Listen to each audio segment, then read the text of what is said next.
ප්‍රශ්න ටිකකුත් තියෙනවා.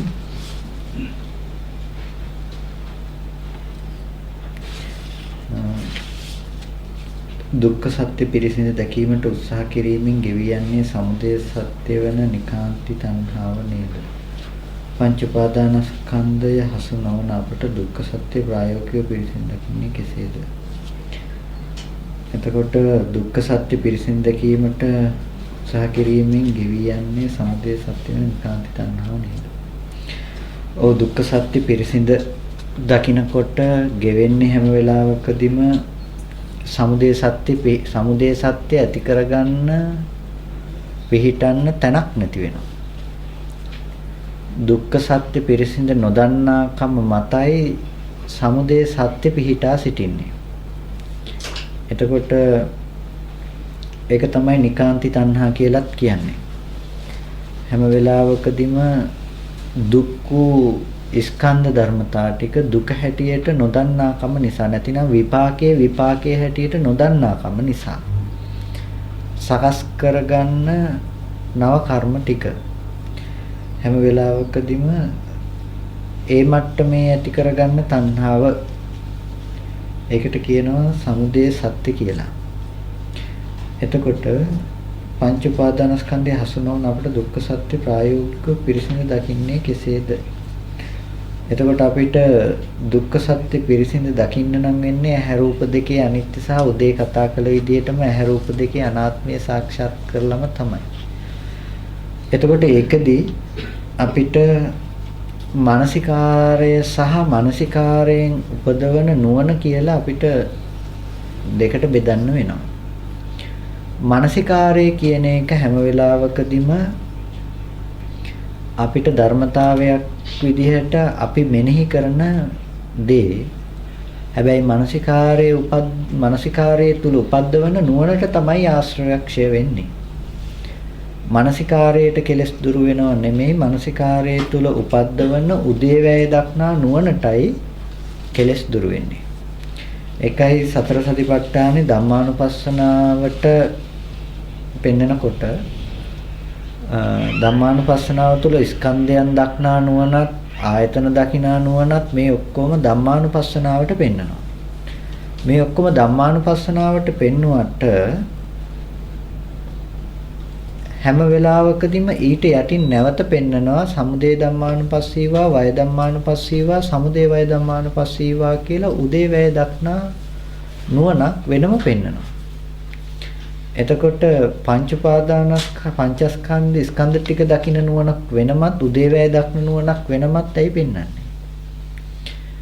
අතන හැම වෙලාවකදීම සම්මස්සන ඥානය සම්මර්ෂණය කරන මෙනෙහි කිරීම මානසිකාරය. එතකොට උදේවැය දක්නා නුවණ ගැන කතා කරනකොට එතන හැම වෙලාවකදීම උදේවැය දක්නා නුවණ. එතකොට මේ උදේවැය දක්නා නුවණින් තමයි හැම වෙලාවකදීම ආශ්‍රව ධර්මතා ටික ක්ෂය කරන බව ඇති කරන්නේ. එතකොට ධම්මානුපස්සනාව වඩන කෙනාට ඇති වෙන උදේවැය දක්නා නුවණෙත් ස්කන්ධ ධාතු ආයතන ටික ගැන මෙනෙහි කරන කෙනා ඇති කරගන්න උදේවැය දක්නා නුවණෙත් කිසිම වෙනසක් නැහැ. උදේවැය දක්නා නුවණ එකම තැනිනුයි පනවන්නේ. ඒකට තමයි මාර්ග සත්‍ය කියලා කිව්වේ. එතනින් මෙහාට අපි විදර්ශනා කරනවා කියලා අද කරන දේත් මාර්ගය මිසක මාර්ග සත්‍ය නෙමෙයි.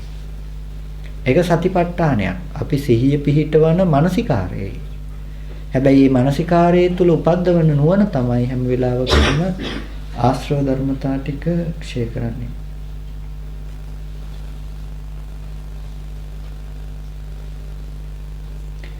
ඊළඟ ප්‍රශ්නෙට නම් උත්තර දෙන්න බැරි වෙනවා. දර්ශනය පිළිබඳ කොතරම් අසා තිබුණත් අනෙක් කෙලෙස් සහ උපක්ලේශ නිසා හරිහැටි අවබෝධයකටපත් වීමට නොහැක. ස්වාමීන් වහන්සේ ප්‍රායෝගිකව සබ්බාසව සූත්‍රය ඇසුරෙන් හා කරණීයමෙත්ත සූත්‍රය ඇසුරින් ආශ්‍රව ගෙවා ගැනීමට කෙටියෙන් පැහැදිලි කිරීමක් කරන මෙන් ඉල්ලා සිටිමි.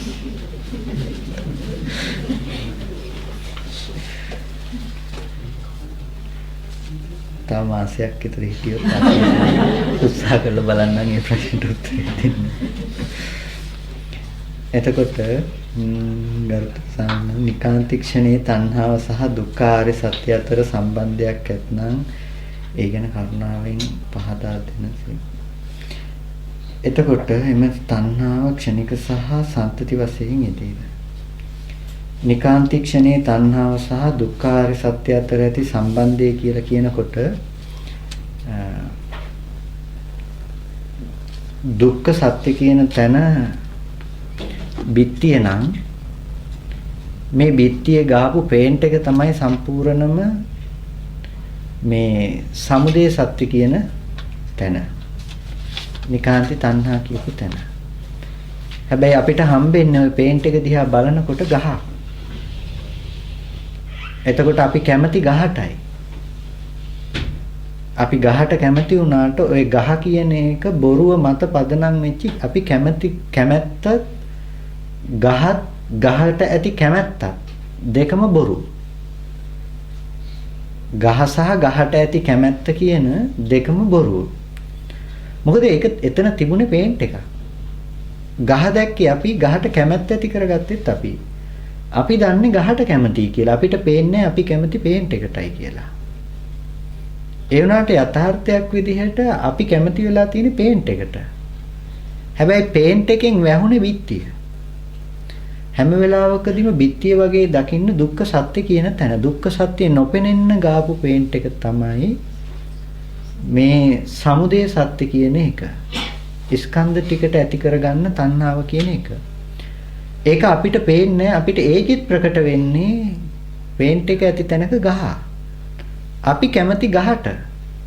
සමුදය සහ අපි අද ගහ කියන දෙයට කැමැත්ත තියෙන්නේ. සමුදය සහ දුක තියෙන්නේ අපි අද ගහ අල්ලගෙන තමයි දුක් විඳින්නේ සැප විඳින්නේ. අපි අද දුරු කරන්න හදන්නෙත් ওই ගහ සහ ගහට ඇති තණ්හාවයි. අපි කැමති නොවි ඉඳලා හරි මොන ප්‍රතිපදාවකින් හරි අපි දුරු කරන්න හදන්නේ ඇති දේ නැති වෙන බව. දැකලා ඇති දෙයට තියෙන තණ්හාවක්. තියෙන තණ්හාවක් නැති කරන්න හදන්නේ. ඇති දෙයක් පණවන්න තැනක් නැතිකොට තණ්හාවක් කොහෙ තියෙන්නද? හැම වෙලාවකදීම අපි ඇති බව නිසයි තණ්හාව කියන දේ යොදාගෙන තියෙන්නේ. නමුත් ඇත්තම කතාව අපි ඒ මොහොතට පවතින ස්කන්ධ ටික නෙමෙයි උපාදාන කරගෙන තියෙන්නේ. ඒ මොහොතට පවතින ස්කන්ධ ටිකටයි අපි උපාදාන කළේ. ඒ උපාදාන කළ ස්කන්ධ ටිකයි ඇති හැටියට ගත්තේ. ඒ වුණාට අපිට හම්බෙන්නේ ඔරුවේ ගහපු ඉර විතරයි අන්තිමේටම දකින්න හම්බෙන්නේ. අපිට ගිරේ වැටුණු බව පේන්නේ අපිට හම්බෙන්නේ ඔරුවේ ගහපු ඉර විතරයි. ඒ වගේ අපිට ඇහැ රූප දෙක අනිත්‍ය වුණ බව දකින්න හම්බෙන්නේ අපිට පේන්නේ එකම එක දෙයයි. අර අනිත්‍ය වෙලා ඉතුරු නැතුව නැති වෙලා ගියපු රූපයේ ඇති බවට ගන්නකම විතරමයි. එතකොට හැම වෙලාවකදීම ඒක තමයි කෙටියෙන්ම කියනවා නම් දුක්ඛ සත්‍ය සහ සමුදය සත්‍ය අතර ඇති වෙනස. ඊට පස්සේ ඒ තණ්හාව ක්ෂණිකව සහ සන්තති වශයෙන් යෙදෙයිද? හැම වෙලාවකදීම සන්තති වශයෙන් යෙදෙනවා කියන කාරණාව අපි කතා කරන්නේ සමුදය තුල. සන්තති වශයෙන් යෙදෙන දේ අපි කතා කරන්නේ සමුදය තුල. අපිට සමුදය තමයි ප්‍රකට. දිගටම තියෙන තණ්හාව කියලා අපිට ඔය හම්බෙන්නේ සමුදය. එතකොට එක්ෂණිකව යෙදෙන දේ කතා කරනවා නම් අපිට ඒක හසු වෙන්නේ නැහැ. ඒක තමයි මේ නිකාන්ති තණ්හා කියලා ස්කන්ධ ටිකක් පාසා ඇතිවෙන තණ්හාව කියන දේ ගැන කතා කරන්නේ. ඊට පස්සේ සමුදය සත්‍ය දුරු කිරීම නොව දුක්ඛ සත්‍ය පිරිසිදු දකින්න යනුවෙන් ඔබ වහන්සේ සඳහන් කළා. ඒට හේතුව සමුදය සත්‍ය පංච උපාදානස්කන්ධය හසු කරගන්න බැරිකම නේද? රූපය පිරිසිදු දකින්නේ කෙසේද යන නැවත පැහැදිලි කර දෙන මෙන් ඉල්ලා සිටිමි.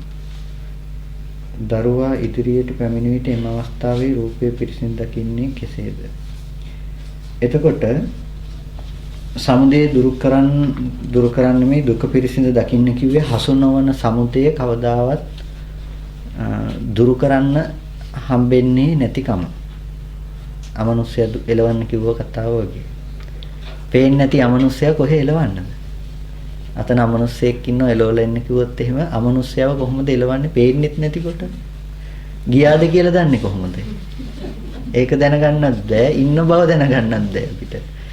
ඒක නිසා අපි කෙනෙක් බුදුරජාණන් වහන්සේ හදිස්සි හරි පැනෙවුවා නම් එහෙම සමුදය සත්‍ය කියන එක දුරු කළ යුත්තක් කියලා. එතකොට මේ මාර්ගයේ ස්වකහාත වෙන්නේ නැහැ. සමුදය සත්‍ය පහතබ්බයි. හැබැයි මාර්ගයේ පැනෙව්වේ මාර්ග සත්‍ය පැනෙව්වේ ආර්ය අෂ්ටාංගික මාර්ගයේ සම්මාදිට්ඨිය.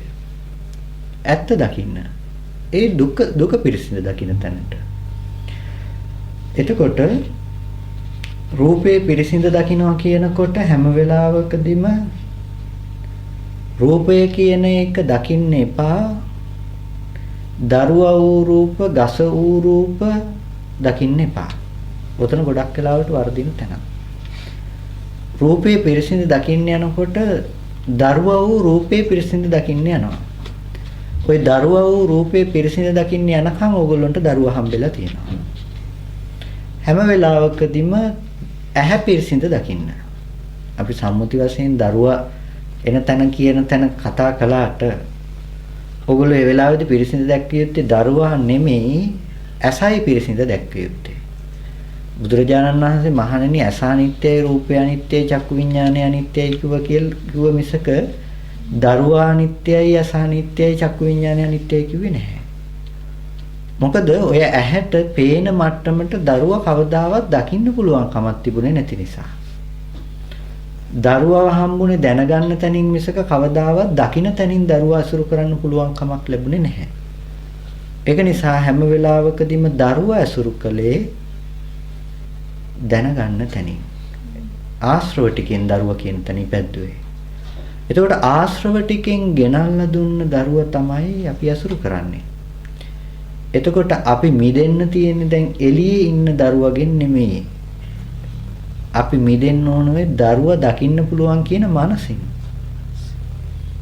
දරුවා පේනවා කියන මනසින්.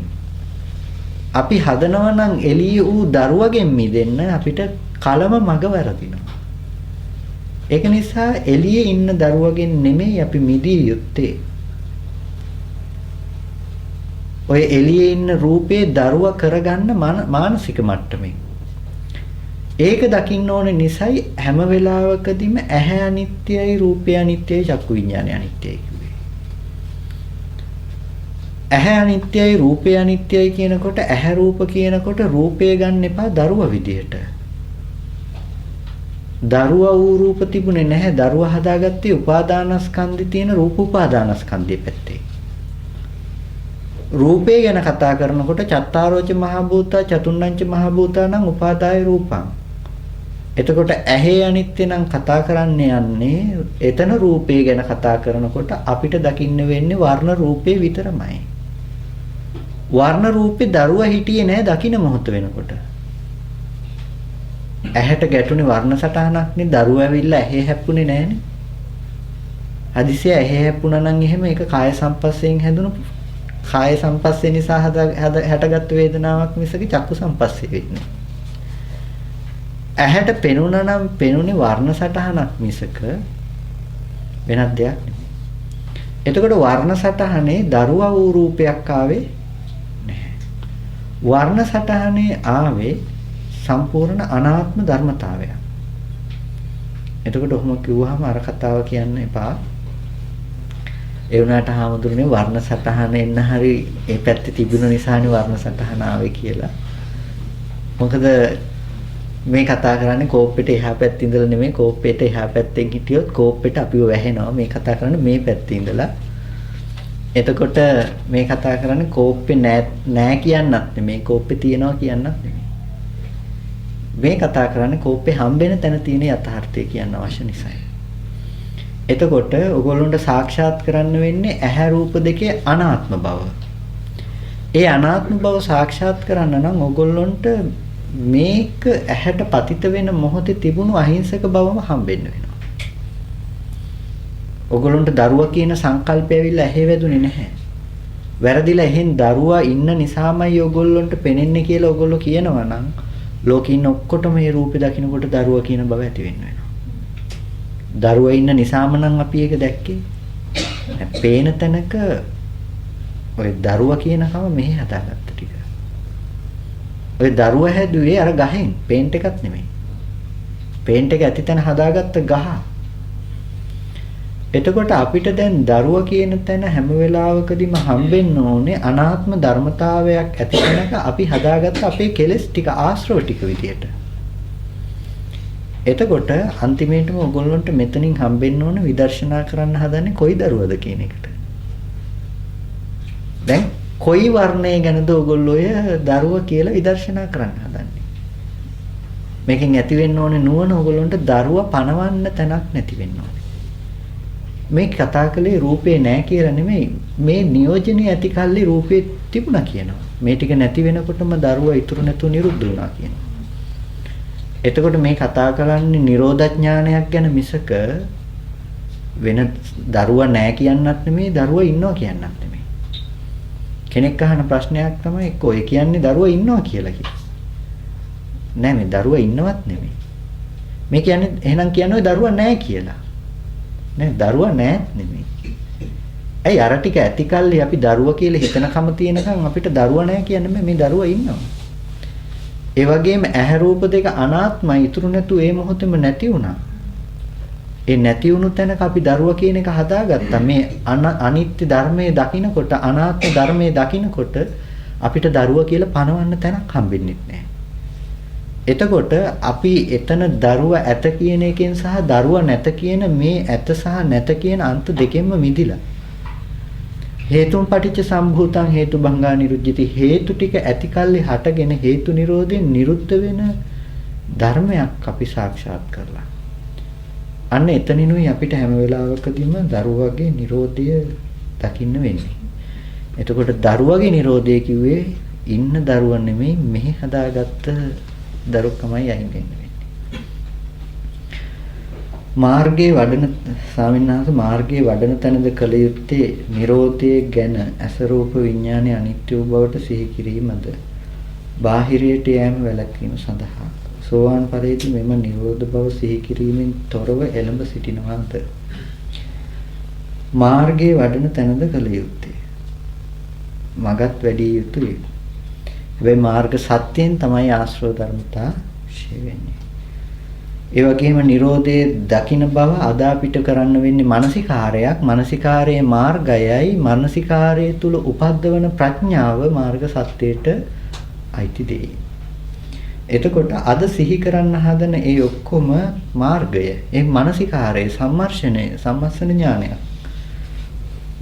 එතකොට සෝවාන් ඵලයේදී මේ නිරෝධ බව සිහි කිරීමෙන් තොරවම එළඹ සිටිනවා. එයාට සිහි කිරීමෙන් තොරවම ඒ නුවණ යෙදෙනවා සෝවාන් ඵලයේදී. අද අපි කෝප්පේ දැකලා ඉවර වෙලා තියෙන කෝප්පේ තමයි මේ සිහි කිරීම දෙවෙනි පාර කරන්න යන්නේ.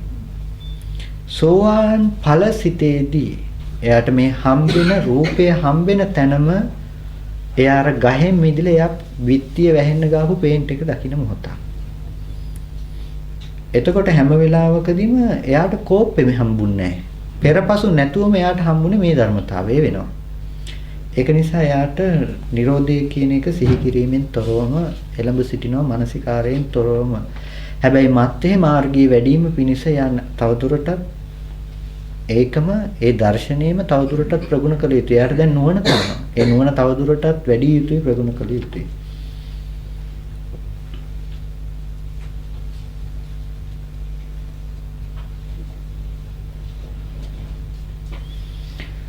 වහන්සේගේ උදෑසන ධර්මදේශනාවේ අර්ථය දැනගෙන සිත වර්තමානයේක පවත්වන්න උත්සාහ ගනිමින් සිහිය පිහිටුවාගෙන ආයතන 6 පිළිබඳ අවබෝධයෙන් එය පෙර නොතිබීම හටගෙන තුනතු නිරුද්ධ වන බව විදර්ශනා කිරීම සුදුසුද? ඒක ගැටලුවක් නැහැ. එතකොට හැබැයි අර අර්ථයේ තියෙන්නත් වෙනවා. ඔකෙදි කියනවා කෙනෙක් කියන වර්තමානයේක හිත අමුතුවෙන් තියාගන්න ඕනේ අපි කොහොමද තියෙන්නේ වර්තමානයේකනේ හිත කියලා. ඒ කියන්නේ දැන් අපි කොහොමත් වර්තමානයේ හිත තියාගෙන ඉන්නේ. කෙනෙක් කියනවා ඇයි අමුතුවෙන් ආයේ වර්තමානයේ හිත තියාගෙන ඉන්නේ යටත් පිළිසෙන් බල්ලපූසොත් වර්තමානයේ ජීවත් වෙන්නේ කියලා.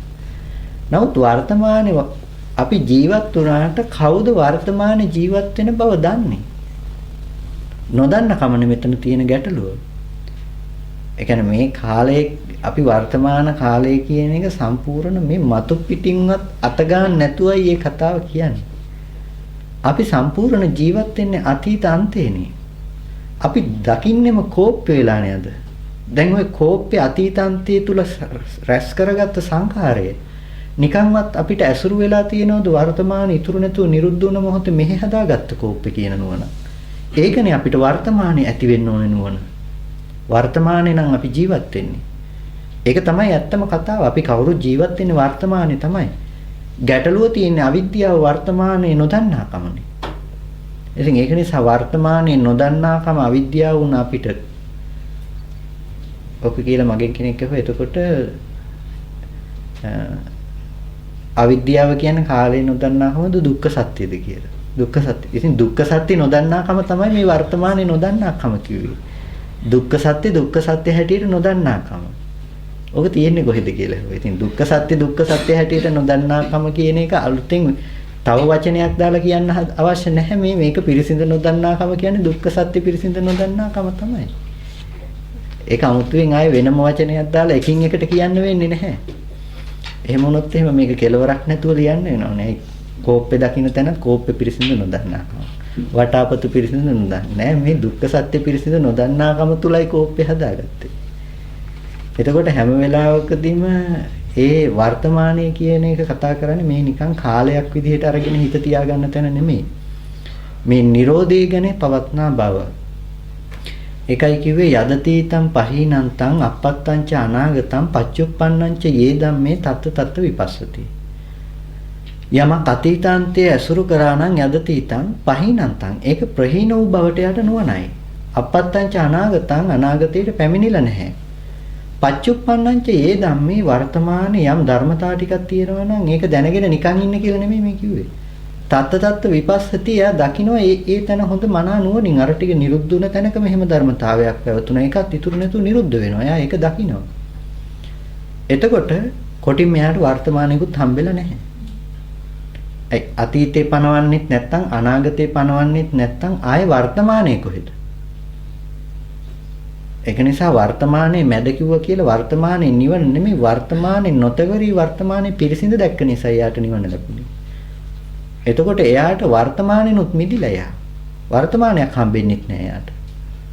වර්තමානයක් හම්බෙනවා නම් යාට අතීතෙත් තියෙන්න වෙනවා අනාගතෙත් තියෙන්න වෙනවා. තිබුණොත් තමයි වර්තමානය ගැන කතා කරන්න වෙන්නේ. අර දෙක දුරු බවට නුවණ තියෙනවා නම් ඒ නුවණ මෙයාට වර්තමානය දුරු වෙන බවට එයාට ඒකම නුවණයි. ඇහැ කන දිවනාසය ආදී ආයතන ඉපිද නිරුද්ධ වන තැන වේදනා සංඥා ඇති වෙන හැටි බලමින් විදර්ශනා කිරීම සුදුසුද? ඇහැ කන දිවනාසය ආදී ආයතන ඉපිද නිරුද්ධ වෙන තැන වේදනා සංඥා ඇති වෙන හැටි බලමින්. එතකොට ඒක ටිකක් බෙදලා ගන්න වෙන කතාවක්. ඇහැ කන දිවනාසය ආදී ආයතන ඉපිද නිරුද්ධ වෙන තැන වේදනා සංඥා ඇතිව නිරුද්ධ වෙන හැටි කියලා කියනකොට හැම වෙලාවකදීම නාම රූප පරිච්ඡේදයක් කරන තැනටයි අපිට අන්තිමේටම නුවණ ගන්න වෙලා තියෙන්නේ. රූපය දිත්තේ දිත්තමත්තං සුතේ සුතමත්තං මුතේ මුතමත්තං කියන තැනින් ඉවරයි. නාම ධර්මතා ටික විඤ්ඤාතේ විඤ්ඤාතමත්තං කියන තැනින් ඉවරයි. අපි කවදාවත් රූපේ විඳලා නැහැ, රූපේ දැනගෙන නැහැ. දැනගෙන තියෙන්නේ නාම ධර්මතා ටිකක්මයි. අපි හැම වෙලාවකදීම හිත ඇසුරු කරන බවට නුවණ තිබ්බනම් ඒ ප්‍රමාණවත්. එතකොට සබ්බං රූපං අනාරම්මණං කියන එක මතක් වුණා නම් ඇති හොඳට. සියලුම රූපය අනාරම්මණයි. ආරම්මණයක් වශයෙන් ගන්න බෑ රූපය. අපි ඔය මතක් කරලා අද රූපාරම්මන කරගත්තට ඒ රූපේ කවදාවත් ලෝකෝත්තර මනසකට රූපේ ආරම්මණයක් උන්නේ නැහැ. අපේ කෙලෙස් සහිත මනසටයි අද රූපය ආරම්මණයක් බවට පත් වෙන්නේ. ඒකට බොහොම කෙටියෙන් උත්තර දීලා ඉවර කරගත්ත ධ්‍යාන ටික ගැන කියන්න ඕනේ නිසා.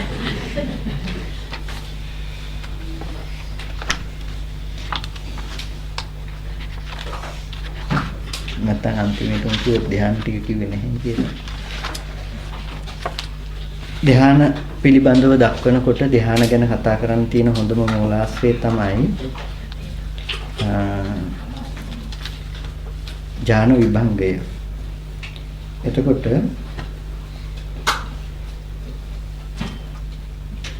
ප්‍රශ්නයක් ඉතුරු වෙලා තියෙනවා. තව එකක් තියෙනවා පින් දීලා ඒක කියන්න ඕනේ නැහැ. දුක සමුදය සත්‍ය යන නිකාන්ති තණ්හාව ලෙස ගැනීම නිවැරදිද ඒක කිව්ව ඉස්සෙල්ලා ඒක හරි. ආර්ය සත්‍ය හැම විටම නිකාන්ති මට්ටමින් දැක්ම සුදුසුද? ආර්ය සත්‍ය කියන එක හැම වෙලාවකම නිකාන්ති මට්ටමින් දකින්න බෑ. සමුදය ආර්ය සත්‍ය නිකාන්ති තණ්හා කියන මට්ටමින් ගත්තට කමක් නැහැ. දුක්ඛ සත්‍ය කියන එක ඒක ඉක්ම වූ මට්ටමකින් ගත යුතුයි. මොකද තණ්හා විප්‍රයුක්ත සිතේ දුක්ඛ සත්‍ය තියෙන නිසා. ඒ කියන්නේ විපාක සිතේ දුක්ඛ සත්‍ය යෙදෙන නිසා විපාක හිතේ තණ්හා වේදෙන්නේ නැහැ. විපාකයට තණ්හා වේදෙන්නේ නැහැ. විපාක බිත්තිය හැදුවේ පාට බිත්තියක් නෙමෙයි කිසි පාටක් නැති බිත්තියක් උතන. ඒ පාට එක ගෑවේ පාට නැති නිසා. ඒක නිසා විපාකයේ මුකුත්ම යෙදුන්නේ නැහැ.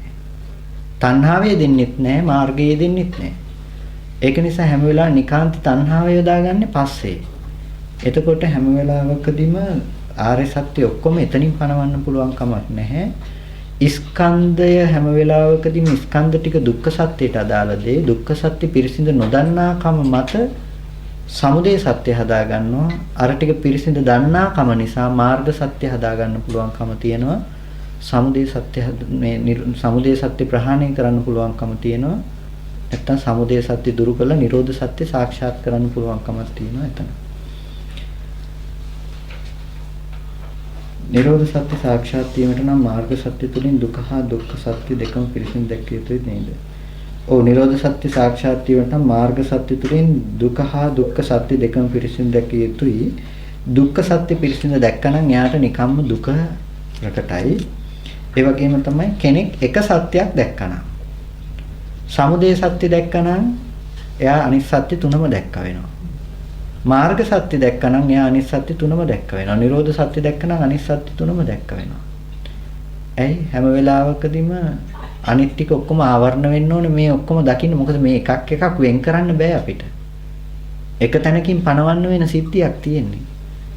ඒක නිසා එකක් සත්‍යයක් දැක්කනම් අනිත් සත්‍ය තුනම ඉදිරිය තියෙනවා. ලෝකෝත්තර සම්මා දිට්ඨිය පිණිස නාම රූප පරිච්ඡේද ඥානය දිනු කිරීම යුතුයි නේද? ලෝකෝත්තර සම්මා දිට්ඨිය සඳහා ඇත්තටම අවශ්‍ය වෙන්නේ නාම රූප පරිච්ඡේද ඥානයම තමයි.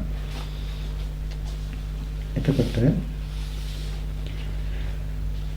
ධ්‍යාන විභංගය ධ්‍යාන ගැන සඳහන් කරලා තියෙන විභංග කියන්නේ අපි කතා කරලා තියෙනවා කලින් ධම්මහදේ විභංගය අහලා තියෙනවා මම හිතන්නේ. විභංග කියලා කියන්නේ බෙදලා කොටස් කරලා දක්වන ධර්මපරියායන්ට කියනවා විභංග කියලා. ධ්‍යාන විභංග කියලා කියනවා ධ්‍යානයේ බෙදලා කොටස් කරලා දක්වන එකට. මේක ගොඩාක් විස්තර සහිතව තියෙන එක. පුළුවන් තරම් කතා කරන්න බලමු.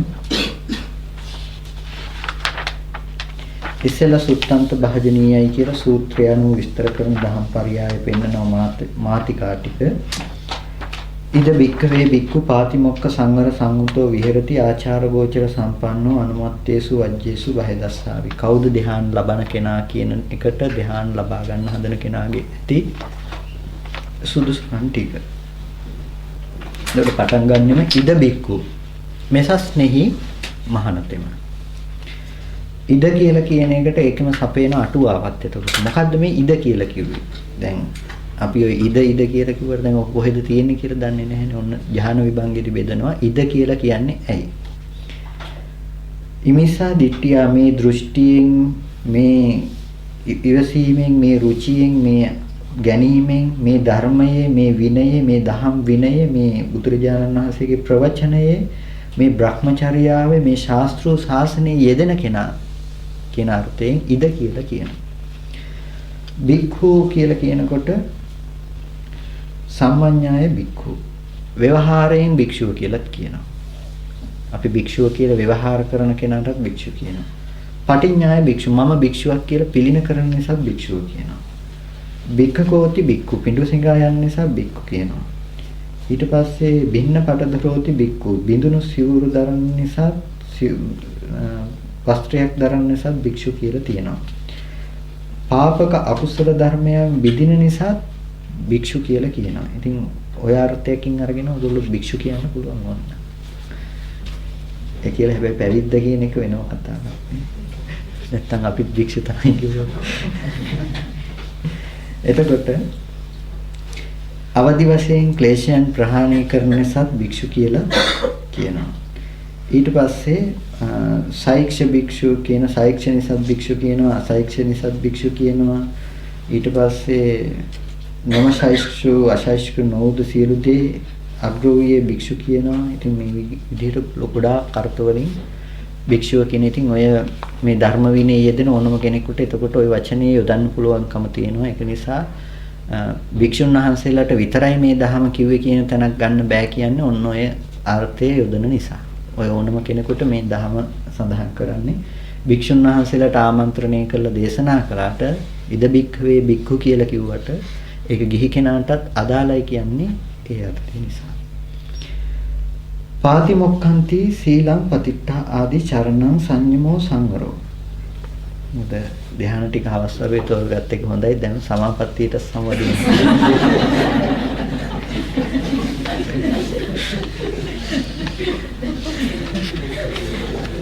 මොකද ටිකක් නිදිමත වෙලාවනේ. එතකොට සමාපත්තිය නිකම්ම හම්බුනා. නැත්නම් සමාපත්තියට සම්වදින්න ඕනේ වෙනම ගිහිල්ලා වෙනම අපරාධින් මේ වෙලාවේ දෙකම හම්බෙන්නේ. පාතිමොක්ඛන්ති සීලං එයාගේ සීලය තමයි ප්‍රාතිමෝක්ෂ සංවර සීලේ ශික්ෂා පද වශයෙන් ගන්න සීලය. විහෙරති කියනවා එයා වාසය කරන වචනෙන් වචනෙට කියනවා මේක මේ අපිට ඕන විදිහට අර්ථ දෙන්න බෑ. ආචාර ගෝචර සම්පන්නෝ කියලා කියනවනේ මොකද්ද ආචාරය? එයාගේ භාවනාවට සුදුසු ආචාරයක් තියෙනවා අනාචාරයක් තියෙනවා. ඊට පස්සේ කායික වශයෙන් යාව ලෝභ ද්වේෂ මොහ ඉක්මවා යන එක අනාචාරය කියලා කියනවා. එයා හික්මින එක ආචාරය කියලා කියනවා. ඉතින් මේ වගේ ගොඩාක් කාරණා විස්තර කරනවා. ඉතින් ඒකට කියන්න යන්නේ නැහැ. ගෝචරෝ කියලා කියනකොට එයාට සුදුසු පරිසරය එයා දන්නවා. කෙලස් වැඩෙන පරිසරයක් ඇසුරු කරන්න යන්නේ නැතුව කෙලස් නොවැඩෙන පරිසරයක් ඒ කාල සීමාව තුළ ඇසුරු කරන්න ඕනේ කියන එක එයා දන්නවා. ඉතින් ඕක වඩන්න ඕනේ කියලා නිතරම කෙලස් නිස්ෘත අරමුණු හම්බෙන තැනකට ගිහිල්ලා විදර්ශනාව වඩන්න ගිහිල්ලා හරියන්නේ නැහැ. පාටි එකක් මැදට ගිහිල්ලා විදර්ශනාව වඩන්න ගිහිල්ලා හරියන්නේ නැහැ. එතකොට විදර්ශනාව විතරක් නෙමෙයි සමතය හරියන්නේ නැහැ. මොකද මේ වගේ කාරණා ටික තමයි ඒකෙදි පෙන්වන්නේ මේ වගේ තැන්වල නොසුදුසුයි කියලා පාටි කියන වචනේ කියන්නේ නැහැ නෝ. ඉතින් ඒ විදිහේ ස්ථානවල අගෝචරයයි කියනවා. ඊට පස්සේ ගෝචරේ කොතනද කියලා කියනවා. අර වගේ තොර වෙච්ච තැන සුදුසු ස්ථානයයි ගෝචරයයි කියලා කියනවා. අඩුම තරමේ තීර්ථකයෝ ඉන්න තීර්ථක ශ්‍රාවකයෝ ඉන්න තැනත් අගෝචරයේ හැටියට තමයි කියන්නේ. මොකද හැම වෙලෙම තර්ක විතර්ක කර කර ඉන්න වෙනවා ඊට පස්සේ. ඊට පස්සේ නිතර ඒකෙම යෙදෙන අය ඉන්න පරිසරයක් වෙන එක සුදුසුයි කියනවා. අනුමත්තේසු වජ්ජේසු බය දස්සාවේ ස්වල්ප මාත්‍ර වරදෙහි බය දකිමින් වාසය කරනවා. යානි තානි වජ්ජානි. එතකොට ස්වල්ප මාත්‍ර ඊටම සුළු වරදෙහි එයා බයයි විඤ්ඤුන් විසින් ගරහා කරන ප්‍රඥාප්තිය ඉක්මවන්න එයා බයයි. කතාවත් උපකරණයේදී සඳහන් කරනවා බුදුරජාණන් වහන්සේ පනවන එක තැනකදී මේ ශාසනයේ දිට්ඨි සම්පන්න පුද්ගලයා ජීවිත හේතු වෙනතු භාග්‍යතුන් වහන්සේ විසින් පනවන ලද ශික්ෂාපදයක් විතික්‍රමේ නොකරයි කියලා. තමන්ගේ ජීවිතය නිසාවත් දිට්ඨි සම්පන්න කෙනා භාග්‍යතුන් වහන්සේ පනවපු ශික්ෂාපදයක් උල්ලංඝනය කරන්න යන්නේ නැහැ. එයාට කිව්වොත් එහෙම මේ බොරුව කියන්න මේ බොරුව කිව්වේ නැත්තම් මම ඔබ මරනවා කියලා කිව්වොත් කෙනෙක්. එයා ඒ බොරුව කියන්නේ නැහැ. ඒක තමයි දිට්ඨි සම්පන්න පුද්ගලයාගේ තියෙන ලක්ෂණය. ඉතින් අද අපේ දිට්ඨි සම්පන්න පුද්ගලයා සහ රහතන් වහන්සේලා කියන අය ගැනත් හිතා ගන්න තියෙන තැන් ඕවා. ඇයි සම්පූර්ණම ශික්ෂාපදයක් බිඳින තැනකට යන්නේ නැහැ ජීවිත හේතු වෙන බුදුරජාණන් වහන්සේගේ ප්‍රඥප්ති ශික්ෂාපදේ. මොකද ඒ ප්‍රඥප්තියක් බිඳිනවා කියන තැනක තියෙන්නේ බුද්ධේකංකති ධම්මේකංකති සංඝේකංකති සික්ඛායේකංකති පුබ්බන්තේකංකති අපරන්තේකංකති පුබ්බන්ත අපරන්තේකංකති පටිච්චසමුප්පාදේසු ධම්මේසු කංකති කියන මේ ටික. එතකොට ඔය විනයටත් ගරහා කරමින් යනවා කියන තැන ටික එතකොට තියෙන්නේ ඔය ශික්ෂාපද රහතුන්ට සිල් නැහැ කියලා කියන්නේ. එතකොට ඒ මට්ටමට යන තැනකට යන්නේ සම්පූර්ණම ශික්ෂාව පැත්තකටම දාලා යන තැන. ඉතින් රහත් බවක් කොහෙ කතා කරන්නද? ditthi සම්පන්න බවවත් නැතුව. ditthi සම්පන්නේකවත් අඩුම තරමේ ඉබඳු දෙයක් සිද්ධ කරන්නේ නැහැ. එතකොට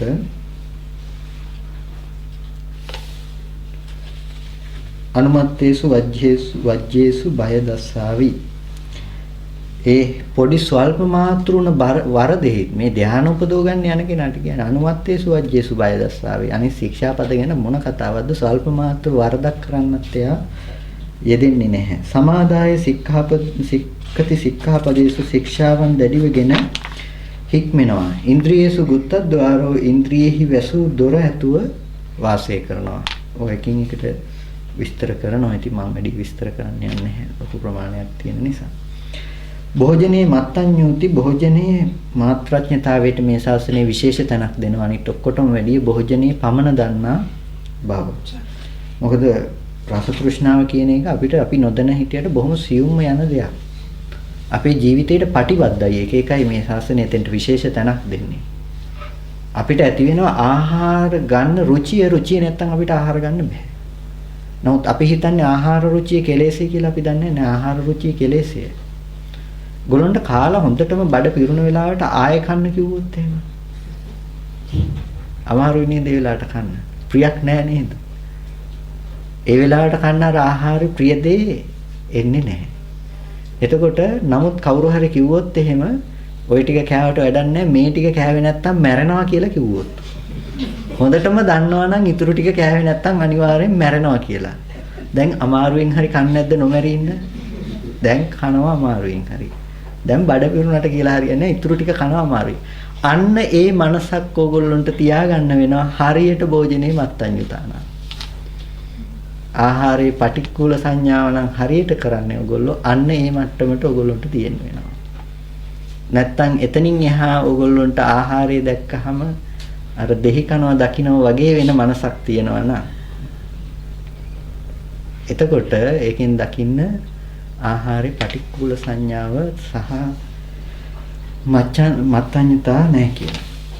පටික්කුල සංඥාව කියන එක වරදව ගන්න එපා. මේ කියන්නේ කන එක පිළිකුල් කර කර කන්න කියලා නෙමෙයි. මේ කියන්නේ පමන දැන ශරීරයේ පැවැත්ම සඳහා ප්‍රතිවේක්ෂා නුවණින් ගන්නවා කියන දේ. එතකොට තමන් මැරෙනවා කියලා දන්නවනම් හොඳටම නොමැරි ඉන්න අර ටික බොහොම අමාරුවෙන් හරි කනවා වගේ. එයාට පුළුවන්කම තියෙන්න ඕනේ මේකට ප්‍රිය බවකින් තොරව ශරීරය යැපීම පිණිසම ආහාරය ගන්න. එතකොට ඊළඟ එක ජාගරියාන යෝග මනයුත්තෝ හෝති. නිදිවැරීමෙහි යෙදෙන්න ඕනේ.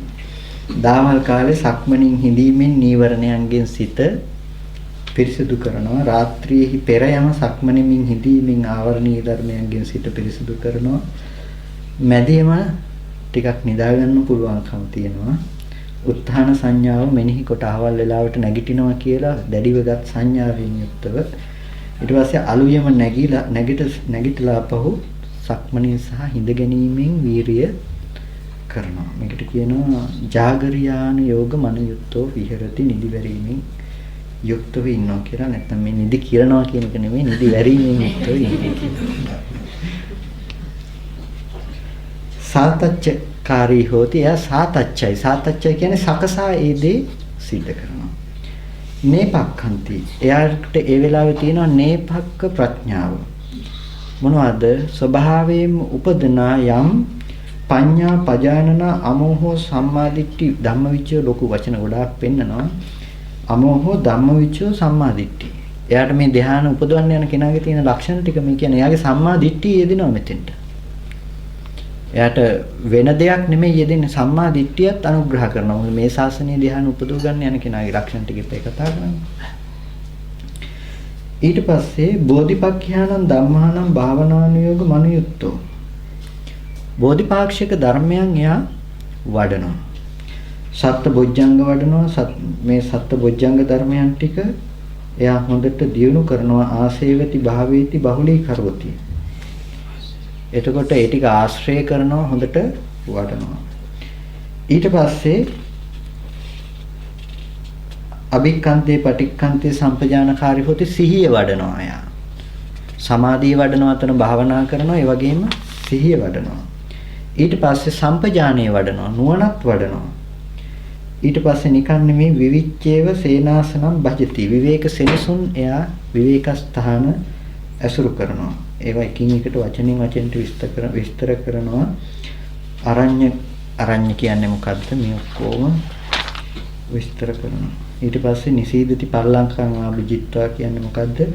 නිසින්නෝ හෝති ඉඳගෙන ඉන්නවා පළඟක් බැඳගෙන. උට මම අහුව එක්කෙනෙක් අර්ථකථනයක් සපයනවා පල්ලංකං ආභිජිත්වා කියන්නේ පළඟක් බැඳ කියන එකට මේ කෙලස් පල්ලෙහා අංකයට දාලා කියලා. පල්ලංකං කියන එක වචනේ විස්තර කරනවා කෙලස් කියන එක පල්ලෙහා අංකයට දාලා වඩනවා කියලා. මම දන්නේ කොහින් ගන්න අර්ථද කියලා. මෙතන නම් පෙන්නනවා නිසින්නෝ හෝති පල්ලංකං ආභිජිත්වා කියලා පළඟක් බැඳගෙන හුන්නේ වෙයි කියලා. ඊට පස්සේ උජුං කායං පනිදාය කය ඍජුව තියාගෙන පරිමුඛං සතින් උපට්ඨපෙත්වා සිහිය පෙරටු කරගෙන. දැන් මේ කියන්නේ හැම දෙයක්ම ආවරණය කරලා තියෙන. මේ කියන්නේ ඉඳගෙන විතරක් ඉන්න කියලා නෙමෙයි. කලින් කිව්වා ආලෝකිතේ විලෝකිතේ සම්පජානකාරියෝති යනකොට එනකොට නුවණ පවත්වනවා. ඒ හැම දෙයක්ම ගැනම කියාගෙන ඇවිල්ලා තමයි මේ කතාවත් කියන්නේ. එතකොට එයා වාසය කරනවා අභිජ්ජන් ලෝකේ පහය. එයා ලෝකේ අවිද්‍යාව දුරු කරමින් විගත අවිජ්ජේන චේතසා විහෙරති. අවිජ්ජා ලෝකේ පහය කියලා කිව්වේ යෝ රාගෝ සරාගෝ මේ රාගී බවක් සරාගවත් බවක් මේ ඇලෙන ගතියක් තියෙනවා නම් මේ රාගය දුරු කරනවා මේකට කියන අවිජ්ජාව කියලා. තත්තකතමෝ ලෝකෝ ඒකේ මොකද්ද ලෝකේ කියලා කිව්වේ අවිජ්ජාන් ලෝකේ පහයෙන් ලෝකේ අවිද්‍යාව දුරු කරලා කියලානේ කිව්වේ. පංච උපාදානස්කන්ධා ලෝකා පංච උපාදානස්කන්ධේ තමයි ලෝකය. ඒ කියන්නේ මේ එළියේ තියෙන ලෝකේ නෙමෙයි මෙහි ස්කන්ධ ටික හදාගත්ත තැන තියෙන ලෝකය. අයං උච්චති ලෝකෝ. අයං අවිජ්ජා ඉමම්හි ලෝකේ සත්තා හෝති සමිතා සන්තා හෝති සමිතා රූප සන්තා අරිහංගතා. මේ අවිද්‍යාව මේ පවතින විෂම ලෝභය මේ පංච උපාදානස්කන්ධ ලෝකේහි දුරු කරනවා. එයා දුරු කිරීම පිණිස පිළිපන්නා. එයා ඒක නැති කරන්න උත්සාහවත් කරනවා. අත්තංගතා අස්තංගතයට යවන්න උත්සාහවත් වෙනවා. එතකොට මේ විදිහට එයා වචන ගොඩකින් පෙන්නනවා ශෝෂිත විශෝෂිත ව්‍යතිකృత මේ විදිහට දුරු කරනවා වාස්ප කරලා අරිනවා වියලලා දානවා මේ විදිහට ඒ අවිද්‍යාව සම්පූර්ණම දුරු කරන්න එයා උත්සාහවත් වෙනවා. කොහෙද? පංච උපාදානස්කන්ධේහි ඇති. එතකොට ලෝකය කියන එකට අපිට අවශ්‍ය අර්ථකථන නිර්වචන සපයන්න පුළුවන් කමක් නැත්තේ නෑ. මේ වගේ බෙදලා දක්වනකොට ලෝකය කියන්නේ මෙන්න මේක නිසායි ලෝකය කියලා ඉවර වෙලා අපිට කියන්න පුළුවන් කමක් නැත්තේ නෑ. එතකොට මොකද එක එක අර්ථකථන වලට සපෙන්න නිසා කියන්නේ ලෝකය කිව්ව ඔය අර්ථයෙන් මිසක වෙනත් දෙයකින් නෙමෙයි. ඊට පස්සේ ව්‍යාපාද පදෝසම් පහය ව්‍යාපාදයේ දුරු කරලා වාසය කරනවා. ව්‍යාපාදේ කියලා කිව්වේ චිත්තස අගහතෝ හිතේ පටිඝ සාගත බවක් ගැටෙන බවක් තියෙනවා නම් ඒ ගැටෙන බව දුරු කරන බව. ඊට පස්සේ තීන මිද්දම් පහයාති අත්ති තීනං අත්ති මිද්දං. ඔන්න මේ වෙලාවේ අවශ්‍ය දේ තීන මිද්දය දුරු කරලා. තීනයක් තියෙනවා මිද්දයක් තියෙනවා. තත්තකතමන් තීනම් මොකක්ද එතන තීනේ යා චිත්තස්ස අකල්්‍යතා අකම්මඤ්ඤතා. හිතේ නිකන් දැන් බෑ කියන ගතියක් තියෙනවා නම් හිත නිකන් හැකිලුණු බවක් තියෙනවා නම් මේකට කියනවා තීනය කියලා. තත්තකතමන් මිද්දං යා කායස්ස අකල්්‍යතා අකම්මඤ්ඤතා. කයේ තියෙන මේ හැකිලුණු කම දැන් බෑ කියලා නිකන් කයේ තියෙන කම. අරති තන්දි විජම්බිකා බත්ත සම්මදෝ කුසීතෝච ලීනත්තන් කියලා ඔක තියෙනවා ධර්මතා ටික. අරතිය කියලා කියන අරති තන්දි කියලා කියනවා මේ අදි කුසලේහි නොයල්ම. ඊට පස්සේ විජම්බිකාව කියලා කියනවා නිකන් අපි මේ වෙලාවට ඇඟමැලි කඩන්න යම් කැමැත්තක් තියෙනවා නම් මේකට කියනවා විජම්බිකා කියලා. කෑවට පස්සේ යම් මත් ගතියක් එනවා නම් බත්ත සම්මතය කියලා කියනවා. ඊට පස්සේ මේ හැකිලුණු බව. ඊට පස්සේ මෙන්න මේ ටික එයාට දුරු කරගෙන එයා වාසය කරනවා. නිදිමත කියන එක මිද්දයට වැටෙන දෙයක් ඒකට. එයා තීන මිද්දේ දුරු කරලා ආලෝක සංඥා ඇතුව වාසය කරනවා. කවුරුත් කැමතිද ආලෝක සංඥාවක් දුන්නට එතකොට දැන් එයාට මේ නීවරණ ධර්මතා ටික ඔක්කොම කියනවා. නීවරණ ධර්මතා ටික දුරු කරන මනසින් යුක්තව වාසය කරනවා. තීන මිද්ද, උද්ධච්ච කුක්කුච්ච, විචිකිච්ඡා කියන ටික කාමච්ඡන්දේ කියන එක කලින්ම කතා කළානේ අපි. අවිද්‍යාව කියන තැනින්. එතකොට මෙන්න මේ විදිහට එයා මේ ටික දුක් කරගෙන වාසය කරනවා. මෙහෙම ඉන්නකොට එයාට විවිච්ඡේව කාමේහි විවිච්ඡේව අකුසලේහි ධම්මේහි ප්‍රථම ධ්‍යාන සිත විස්තර කරනකොට ඒ ප්‍රථම ධ්‍යාන සිත විස්තර කරන ක්‍රමයක් තියෙනවා. ඒ තමයි විවිච්ඡේව කාමේහි විවිච්ඡේව අකුසලේහි ධම්මේහි. කාමයන්ගෙන් වෙන්ව අකුසල ධර්මයන්ගෙන් වෙන් වූ මේ ප්‍රථම සවිතක්කං සවිචාරං විවේකජං පීතිසුඛං පඨමඥාන චිත්තං උපසම්පජ්ජ විහෙරති. එතකොට ওই විදිහට තමයි ප්‍රථම ධ්‍යාන සිත විස්තර කරන්නේ. එතකොට අපිට බෙදා ගන්න වෙනවා මොකද්ද ඔය ප්‍රථම ධ්‍යානයේ විස්තර කරන විස්තරය කියලා.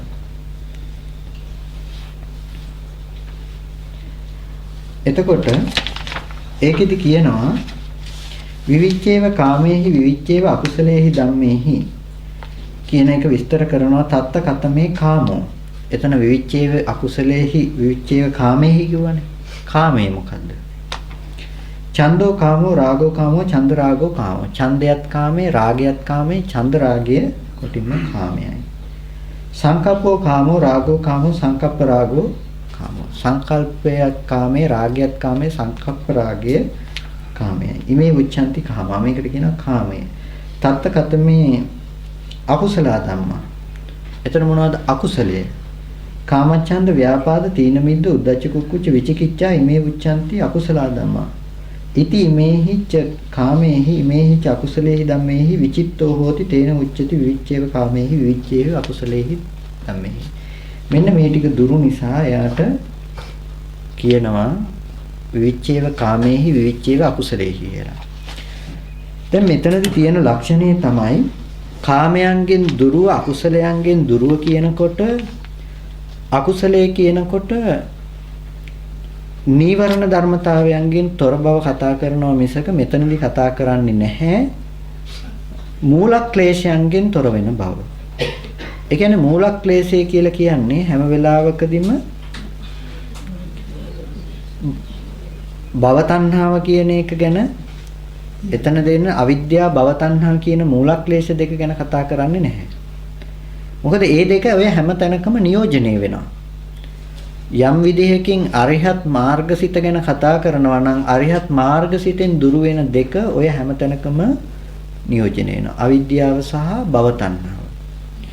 එතකොට ඒක නිසා මෙතනදී අකුසලයේ කිව්ව පමණින් හිතන්න එපා මේ සියලුම අකුසලයේ මෙතනින් දුරු වෙලා කියලා. මේ කියන්නේ පංච නීවරණ ධර්ම අකුසල. ඒ අකුසලයේ විතරයි. එතකොට එතන තියෙන කාමච්ඡන්ද නිස්ෘත කාමය. කියන්නේ මේ රූපය අනුව ගිය කාමය. රූපය අනුව ගිය කාමය හැම වෙලාවකදීම රූපයේ කාමයෙන් නෙමෙයි ඡන්ද රාගයයි කාමය. මෙහි ඇති කරගත්ත කැමැත්ත කාමය. එතකොට එයාට හැම වෙලාවකදීම දැන් විවිච්ඡේව කාමයේ වෙනකොට කාමයෙන් මිදෙන්න වෙනවා. අපි උතනට මතක් කරගන්න කතා කළ ආනාපාන සති සූත්‍රය කතා කරනකොට අපි කතා කළා ආස්වාස ප්‍රාස්වාසය පිළිබඳව යම් මානසිකාරයක් පවත්වනවා නම් මේ මානසිකාරයේ පැවැත්වීම තුළ අපිට ආස්වාස ප්‍රාස්වාසයේ කය බවට පත් වෙනවා කියලා. ආස්වාස ප්‍රාස්වාසය අනුව බලනකොට රස්සංවාස සන්තෝ පස්සංවාස සන්තෝ කියලා කතා කරලා ඊට පස්සේ සබ්බකාය පටිසංවේදී අස්සසිස්සාමීති සික්කති කියලා සබ්බකාය පටිසංවේදී පස්සසිස්සාමීති සික්කති කියනකොට ආස්වාස ප්‍රාස්වාස කය ප්‍රතිසංවේදීව එතකොට එයාට අතහැරෙන්නේ මොකද්ද? මේ කය. මේ දරත සහිත මේ රළු කය එයාට අතහැරෙනවා. එයාට ආස්වාස ප්‍රාස්වාසයේ කය හැටියට දැනෙනවා. කය ලෙස එයාට ගන්න පුළුවන්කම තියෙනවා. එතකොට එයාගේ මුළු කයම මේ ආස්වාස ප්‍රාස්වාසය විතරයි. මුළු ජීවිතේම මුළු කයම එයාගේ මේ ආස්වාස ප්‍රාස්වාසය විතරයි. එතකොට මේ කය පිළිබඳ යම් කාමයක් තිබුණා නම් මේ කාමයේ දැන් දුරු නැද්ද? දුරුයි. කය පිළිබඳ යම් රාගයක් තිබ්බනම් ඒ රාගය යාගේ දුරුයි. හිතන්න එපා මේ කය ගැන කාමයේ විතරක් දුරුයි කියලා. මේ කාය ප්‍රතිබද්ධව තමයි අපිට අනිත් හැම කාමයක්ම ඇති වෙන්නේ. මේ රූපේ පිනවන්න අවශ්‍ය නිසායි අපිට අනිත් හැම දෙයක්ම අවශ්‍ය කරන්නේ. එතකොට විවිච්ඡේව කාමේහි විවිච්ඡේව අකුසලේහි ධම්මේහි කියනකොට එයාට අනිත් කාමයන්ගිනුත් හිත මිදෙනවා. අනිත් ඇහැ පිනවන්න අවශ්‍ය වෙන එයා ඒ කාමයේ හොයන්නේ නැහැ. එයා හොඳ සද්ද අහලා කන පිනවන්න බලන්නේ නැහැ. ඒ හොඳ රූප බලලා කන පිනවන්න හදන්නේ හොඳ සද්ද අහලා කන පිනවන්න බලන්නේ අද ප්‍රථම ධානලාභී. නමුත් මේ ශාසනයේ ප්‍රථම ධානයේ ලබන කෙනා රූප බලලා කන පිනවන්න හදන්නේ සද්ද අහලා කන පිනවන්න හදන්නේ. එයා දන්නවා හැම වෙලාවකදීම මේ කයෙන් මිදිලා. හුලම් පොදක් ආස්වාස ප්‍රාස්වාසයක් ජීවිතයේ බවට පත්තුන කෙනා මොනතරම් සැහැල්ලුවක් අත්විඳිනවද? ඒ සැහැල්ලුවට සාපේක්ෂව මේ කයත් මේ සද්ද ගන්ධ රස ස්පර්ශ මොනතරම් සරල ලාමක මට්ටමකද තියෙන්නේ. ඒකෙන් කියන්නේ යාට ගඳ සුවඳ දැනෙන්නේ නැහැ කියලා නෙමෙයි. මෙතනදී කොටස් දෙකක් දැනගන්න. ධානයේ සහ සමාපත්තිය දෙකක්. ධානයේ එකක්, සමාපත්තිය එකක්. ධානය කියලා කියන්නේ ධාන යුක්ත මේ මනසට. ඒ කියන්නේ විතක්ක, ਵਿਚාර, පීති, සුඛ, ඒකග්ගතා. මේ ධර්මතා ටිකට කියනවා ප්‍රථම ධානය කියලා. මේ ප්‍රථම ධානයෙන් යුක්ත මනස තමයි විතක්ක, ਵਿਚාර, පීති, සුඛ, ඒකග්ගතා ටිකෙන් යුක්ත මනස. මේක ධාන මනස. හැබැයි සමාපත්තිය නෙමෙයි. සමාපත්තිය හැම වෙලාවකදීම ඒ තුලට සමවදින්න පුළුවන්. එයාට කිසිම දෙයක් ආපහු හම්බෙන්නේ නැහැ. ඒ සමාපත්තියට සමවැදුනට පස්සේ එයාට සමාපන්නයාට මේ බාහිර ලෝකෙත් එක්ක කරන ගනුදෙනු එයා කරන්න යන්නේ නැහැ. එයාට සද්ද, ගඳ, සුවඳ, රස, ස්පර්ශ විඳ ඉන්න යන්නේ නැහැ සමාපත්තියට සමවැදුණු කෙනාට. සමාපත්තියට සමවැදිලා එයාට පුළුවන් එක තැනක ඉන්න. කාය විවේකය සපයගෙනම ඕනේ සමාපත්තියට සමවදින්න. එහෙම නැත්නම් එයාට සමාපත්තියට සමවදින්න බෑ. දැන් ඔතනදී පොඩි ප්‍රශ්නයක් තියෙනවා. ධානලාභියා ධාන සිත මොන භූමියටද අයිති? ප්‍රථම ධානයේ. ප්‍රථම ධානයේ අයිති කාම භූමියට? රූප භූමියට. රූපාවචරස්ස කම්මස්ස කතත්තා. රූපාවචර භූමිය කළ බැවින් මේක උපදෝගත්තේ. එතකොට දැන් මේ කෙනා සමාපත්තියට සමවැදුනහම කොහොමත් රූප භූමියේ ඒක ප්‍රශ්නයක් නැහැනේ. නමුත් දැන් සමාපත්තියෙන් නැගී හිටියට පස්සේ මෙයා ඉන්නේ මොන භූමියේද? මනුස්ස ලෝකේ තිරිසන් සත්තු ඉන්නවද?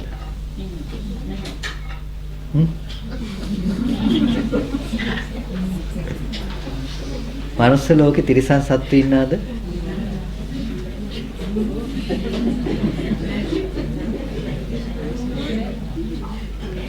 මනුස්ස ලෝකේ තිරිසන් සත්තු නැහැ. තිරිසන් ලෝකේ තිරිසන් සත්තු හිටියට මනුස්ස ලෝකේ තිරිසන් සත්තු නැහැ. මනුස්ස ලෝකේ ඉන්නේ මිනිස්සුયો විතරයි. එතකොට හැම වෙලාවකදීම ඒ වගේ රූප භූමියේ නම් කාම භූමියේ සත්වයෝ ඉන්න බෑ. කාම භූමියේ නම් රූප භූමියේ සත්වයෝ ඉන්න බෑ. දැන් ඔන්න කිව්වා ධානයෙන් නැගිට්ටට පස්සේ එයා සාමාන්‍ය ඉන්න වෙන්නේ කාම භූමිය කියලා. දැන් අචරිත්ත ධානෝ කියන්නේ අත් නොහැරපු ධානය. අත් නොහැරපු ධානයෙන් කෙනෙක් කලුරිය කළොත් මැරුණොත් එයා කොහෙද උපදින්න වෙන්නේ? බ්‍රහ්ම ලෝකේ. දැන් ධානයට සමවැදිලා කාටවත් මැරෙන්න පුළුවන් කමක් නැහැ. අඩුම තරමේ රහතන් වහන්සේ නමක් පිරිනුවම් පෑවත් ධානයට සමවැදිලා පිරිනුවම් පාන්න බෑ. ධානයෙන් නැගිටලාමයි පිරිනුවම් පාන්නේ. මේ ප්‍රකෘති මනසට ඇවිල්ලාමයි පිරිනුවම් පාන්නේ. එතකොට දැන් රූපාවචර ධානලාභියෙක් කලුරිය කරනකොට මැරෙනකොට ඒ මැරෙන කෙනා මැරුණේ ධානයට සමවැදිලා නෙමෙයි නැගිටලානේ. එතකොට දැන් එයා කාම භූමියේ කාමාවචර සිත නම් පහළ වෙන්නේ එයා කොහොමද බ්‍රහ්ම ලෝකේ උපදින්නේ? එයා උපදින්න ඕනේ දිව්‍ය ලෝකෙක හරි මනුස්ස ලෝකෙක හරි. එක්ක ධානයේ ඇතුලෙන් මැරෙන්න වෙනවා. එහෙම නැත්තම් එයාට නැගිටින මොහොතේදී රූප භූමියේම ජීවත් වෙන්න වෙනවා. මෙතන කාරණා දෙකක් තියෙනවා. රහතන් වහන්සේලා මනුස්ස ලෝකේ නැහැ. රහතන් වහන්සේලා කවදාවත් මනුස්ස ලෝකේ නැහැ. ඇසීනි කළත් බලනද මම.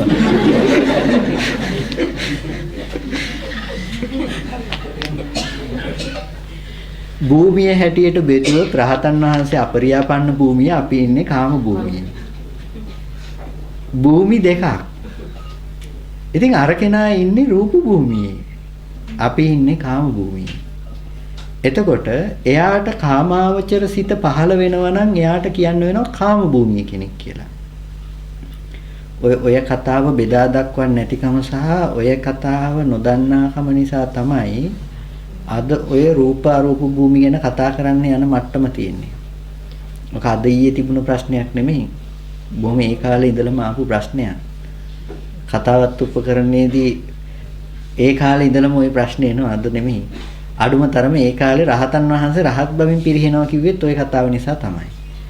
ඒ දැන් ඕනේ වුණා මේ ලෝකේ බැලුවාම රහතන් වහන්සේලා ඉන්නවා. දැන් රහතන් වහන්සේ කොහොමද මේ ලෝකේ ජීවත් වෙන්නේ? දැන් ඕක කොහොම හරි පෙන්වන්න ඕනේ වුණා. ඉතින් ඒ වෙලාවට කාමාවචර සිත නම් පහළ වෙන්නේ රහතන් වහන්සේට ක්‍රියාසිතක් හෝ වේවා විපාකසිතක් හෝ වේවා. රහතන් වහන්සේට ඒ සිත නම් පහළ වෙන්නේ එතකොට අපිට කියන්න වෙනවා රහතන් වහන්සේ ඒ වෙලාවට කාමාවචරයි කියලා. ඒ කියන්නේ රහතන් වහන්සේ රහත් බවින් ඒ වෙලාවට පිරිහිලා අපරියාපන්න භූමියෙන් කාම භූමියට බැහැලා. නෑ එහෙමනේ කියන්න වෙන්නේ අනිවාර්යෙන් ඒක එහෙම කියන්න වෙනවා. ඉතින් ඒක එහෙම කිව්වා. එක එක නිකායාන්තරිකයෝ ඔය කතාව ඒ විදිහටම කිව්වා. ඊට පස්සේ තුන්වෙනි ධර්ම සංගායනාවදී මොග්ගලී පුත්තිස්ස තෙරුන් වහන්සේ කතාවත් උපකරණේ රචනා කරනකොට අද තියෙන ඔය හැම ප්‍රශ්නයකටම උත්තර දීලා තියෙනවා. ඔය අද තියෙන ප්‍රශ්න මූලය ගත්තොත් එහෙම ඒ කාලේ හිටපු අය මම දන්නේ. ඉතින් ওই ප්‍රශ්න ඔක්කොම එදත් තිබිලා තියෙනවා.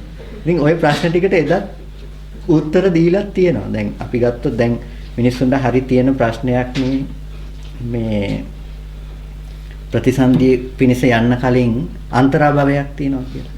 දැන් අන්තරාභවෙ මේ අද ඊයේ මේ කෙනෙක් මතු කරන කතාව නෙමෙයි. ඒ කාලෙම තිබුණ කතාව. අන්තරාභව කතාවලට ඒකෙම උත්තරෙත් දීලා තියෙනවා.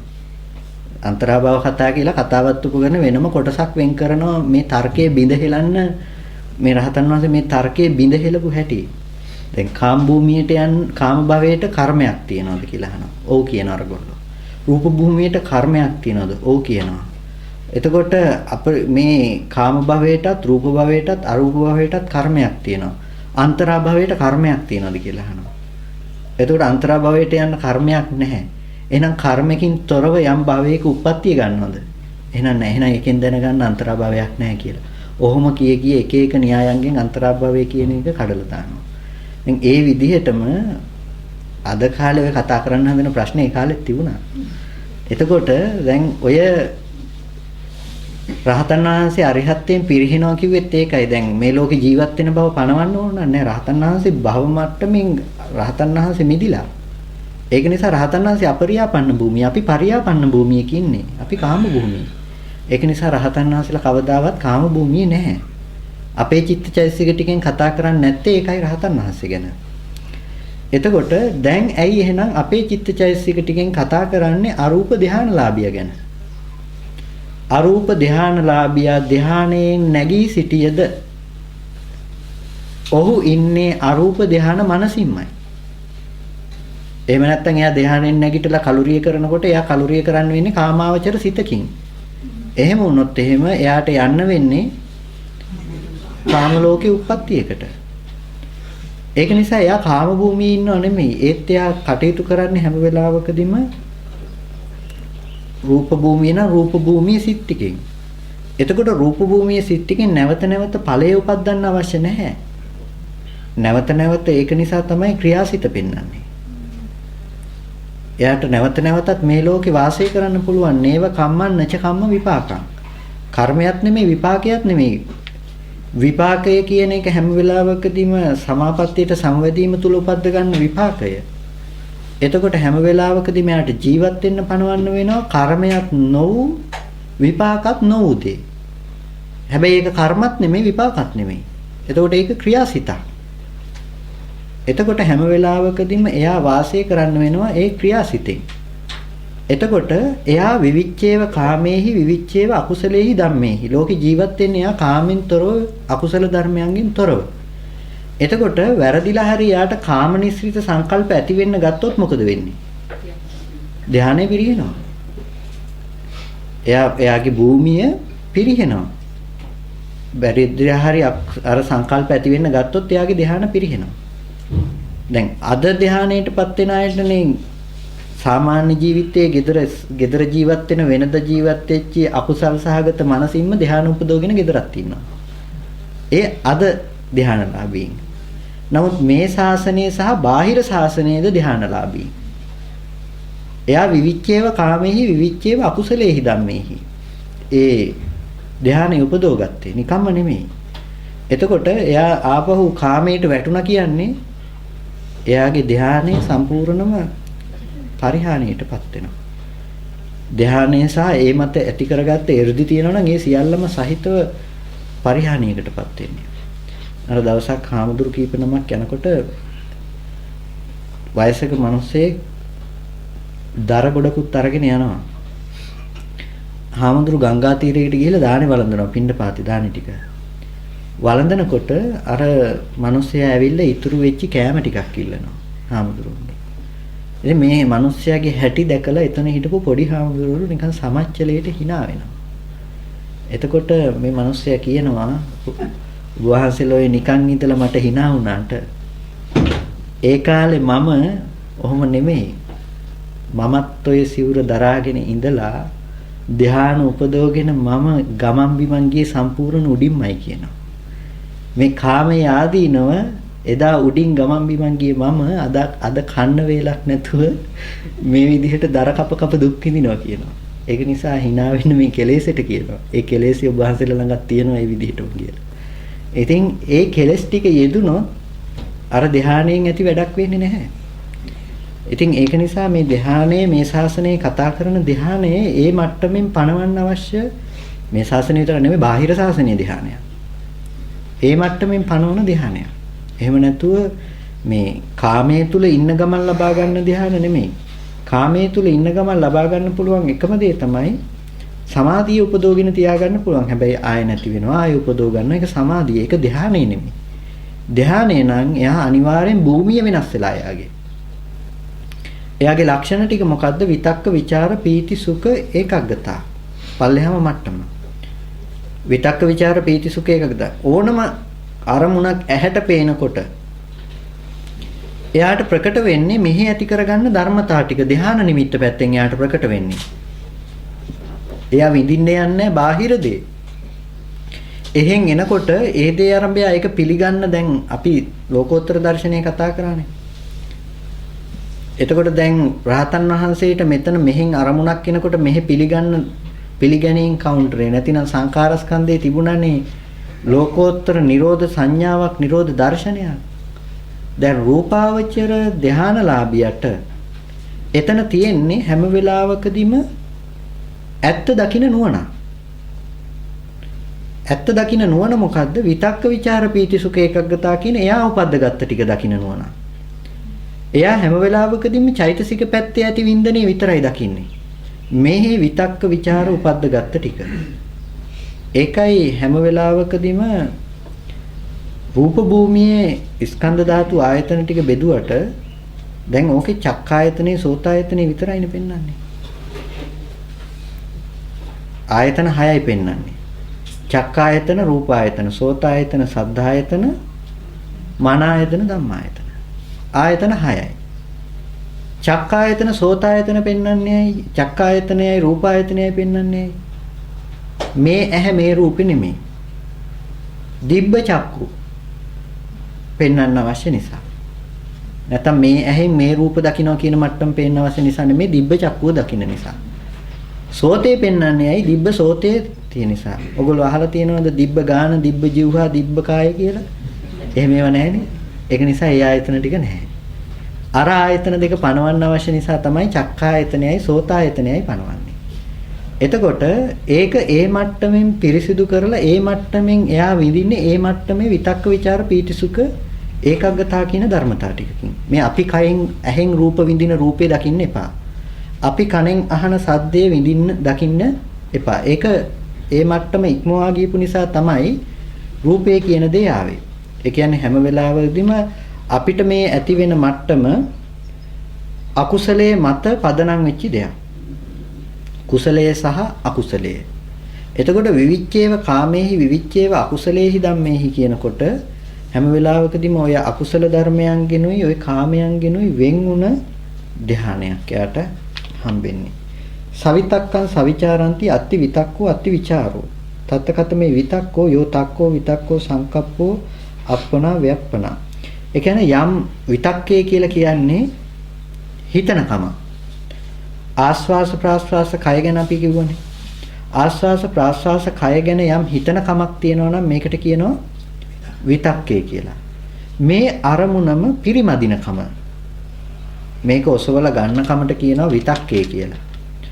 ඔසවල ගත්ත දේ පිරිමදින කමට කියනවා ਵਿਚාරය කියලා. එතකොට විතක්ක ਵਿਚාර. ගත්ත ධානයේ උපදව ගන්න ගත්ත යම් අරමුණක් තියෙනවා නම් ඒ අරමුණම සිහිපත් කරන කමට කියනවා විතක්ක කියලා. ඒ අරමුණම පිරිමදින කමට කියනවා විචාරය කියලා. එතකොට විතක්ක ਵਿਚාර.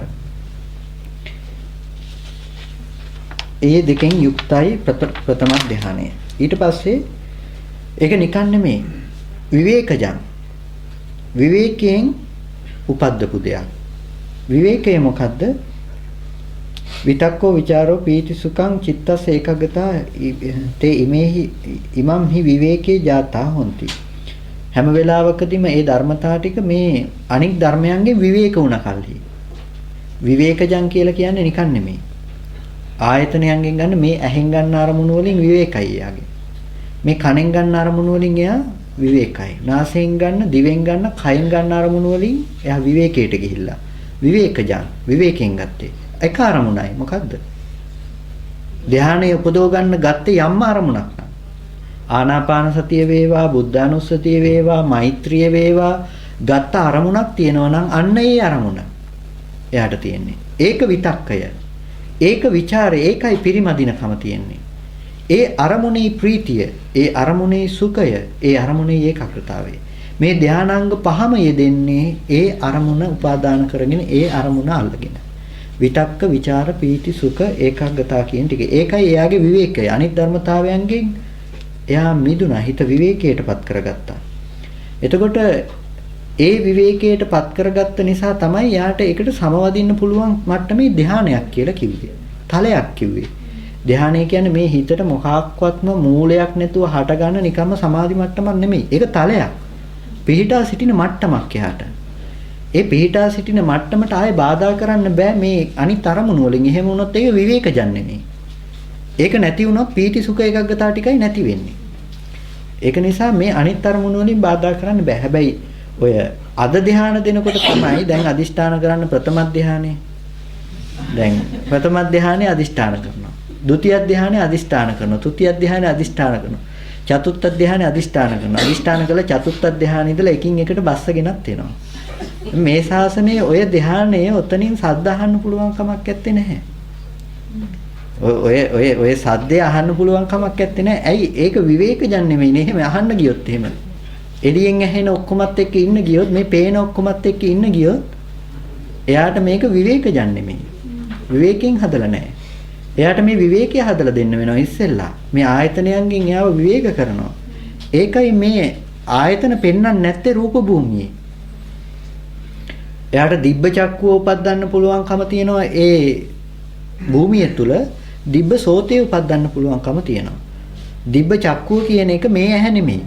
මේ ඇහෙන් තොරවත් නෙමෙයි.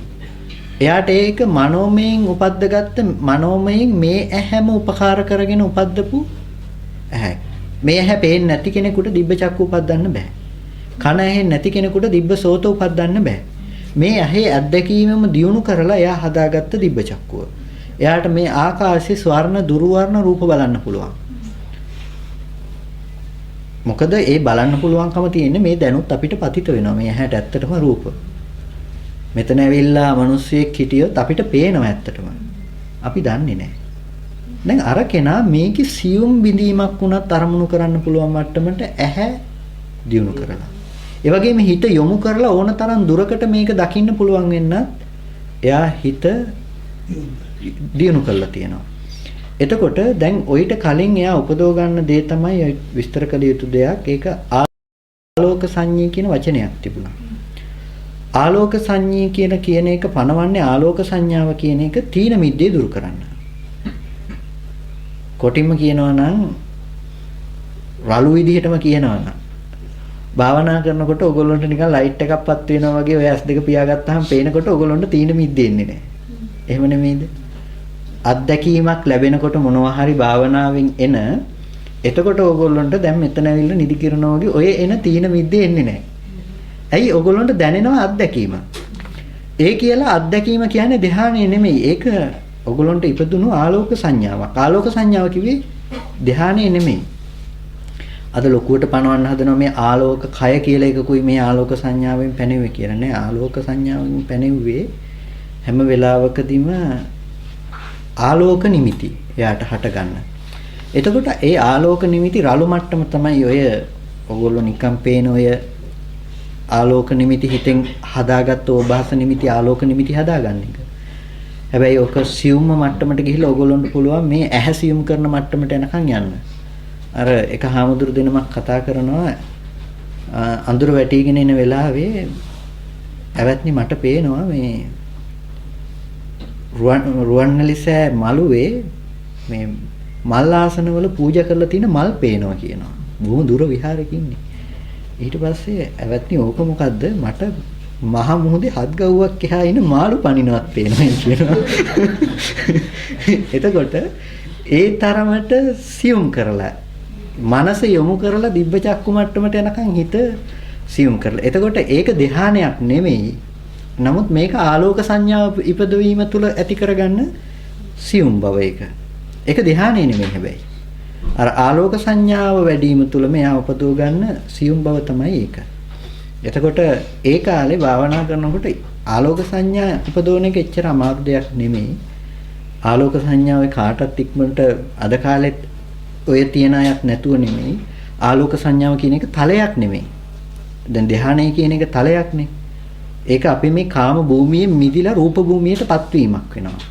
නමුත් ආලෝක සංඥාව භූමියටපත් වීම උනේ නැහැ. ආලෝක සංඥාව එකඟ බව අද ගොඩක් දෙනෙකුට ආලෝක සංඥා තියෙනවා. උද්භාග නිමිත්ත පලාගෙන පටිභාග නිමිත්ත වෙනවා කියලා කියන තැනත් ඒකත් ආලෝක සංඥාව තමයි කියන්නේ. දැන් අපි යම් කසින වර්ගයේ කමඨහනක් කරනකොට කසින භාවනා කරන හැටි දන්නවනේ නේද ඔක්කොම. දැන් අපි හිතමු නිල් පාට මෙහෙම හොඳ පිරිමඩුළු වන ලස්සන රවුමක් අරගෙන දැන් මේකේ තියෙන නිල් පාට සංඥාව හිතට ගන්නවා. එතකොට මේ නිල් පාටටම හිත තියෙනවා. මේ කරන්නේ වෙන මොකක්වත් නෙමෙයි. හිතට එන විතර්ක සංසිඳවල අර ආනාපාන සතිය කය කරගත්තා වගේ මේ නිල් පාටටම හිත තිය පිට කරන්නේ නැතුව බලන්න. ඉතින් මේ නිමිත්ත හොඳට ගන්නවා ටිකක්. වැඩිපුරම මේ නිමිත්ත හොඳට හිතට තදට ගත්තට පස්සේ S2 පියා ගන්නවා. අර නිමිත්ත සිහිපත් කරනවා. දැන් S2 පියාගත්තාම ඕගොල්ලන්ට පේනවා නිමිත්ත. ඒකට කියනවා කසින උබ්භාග නිමිත්ත කියලා. උපුටලා ගත්ත නිමිත්ත. ඊට පස්සේ ඕක වඩනකොට ටිකක් ඕකම මෙනෙහි කර කර ඕක දිහා බලාගෙන ඉන්නකොට පේනවා පටිභාග නිමිත්ත පහළ වෙනවා. පටිභාග නිමිත්ත කියලා කියන්නේ මේක පලාගෙන හරි මේක මැදින් හරි විශාල ආලෝකයක් ඇති වෙනවා. මේ පිරිමඩුළු වූ අර රවුමටම හොඳ ආලෝකයක් ඇති වෙනවා. ඒ ආලෝකේ මනසින් පුළුවන් පතුරවන්න. ඒ ආලෝකේ මනසින්ම පුළුවන් පතුරවන්න. එතකොට ඒ ආලෝක සංඥාව Tamanට පුළුවන් ඕන තරමක් දුරට පතුරවන්න. ඔක සඳහන් කරන්නේ ඇතම් කෙනෙක් එක ගහක් මුලකට පතුරවනවා, මේ ප්‍රමාණ දෙකකට පතුරවනවා, ගමකට පතුරවනවා, මේ ලෝකේටම පතුරවනවා, මේ විදිහට ඒක මෛත්‍රිය පතුරවනවා වගේ මේ ආලෝක නිමිත්ත පුළුවන් ඊට පස්සේ පතුරවන්න. එතකොට ඒක ආලෝක නිමිත්ත බවට මේක ධ්‍යානෙ නෙමෙයි ඊට පහළ තියෙන දෙයක්. නමුත් මේකත් ආලෝක සංඥාවක්. එතකොට ඒ කාලේ කට්ටියට ඉක්මනට ආලෝක සංඥා ලැබිලා තියෙනවා. අදත් ඒක නම් නොලැබෙනව නෙමෙයි ඒක නම් ලැබෙනවා. එතනින් එහාට කරන්න තේරෙන්නේ නැති එක තමයි ගොඩක් කලාවට තියෙන්නේ. ඇයි මේ වගේ එකක් ආව ගමන් හිතන්නේ මේක තමයි ධ්‍යාන කියලා. ආලෝක සංඥා පැතිරීම කෙසේවත් ලැබේවා. ආලෝක සංඥාව ඉපදුනාමම හිතන්නේ ධ්‍යානෙ කියලා. හැබැයි ආලෝක සංඥාවේ ලක්ෂණය තමයි ආලෝක සංඥාවේ ඉන්නකොට පිරිහෙනවා. ආලෝක සංඥාවේ ඉන්න ඒක ගැන විඳින්න ගියොත් එහෙම පිරිහෙනවා. ඒක නැති වෙලා යනවා. ඒක වඩන්න බෑ යාට එතනින් එහාට. ඒක නිසා එයා ඒක අමතක කරලා ධ්‍යාන පැත්තට එයාගේ හිත අරගෙන යන්න වෙනවා. එයා අර ලක්ෂණ ටික ප්‍රකට කරගන්න වෙනවා. නැවත නැවතත් ඒ අරමුණම උපචාර පරිකර්ම කරමින් වඩන්න වෙනවා යාට.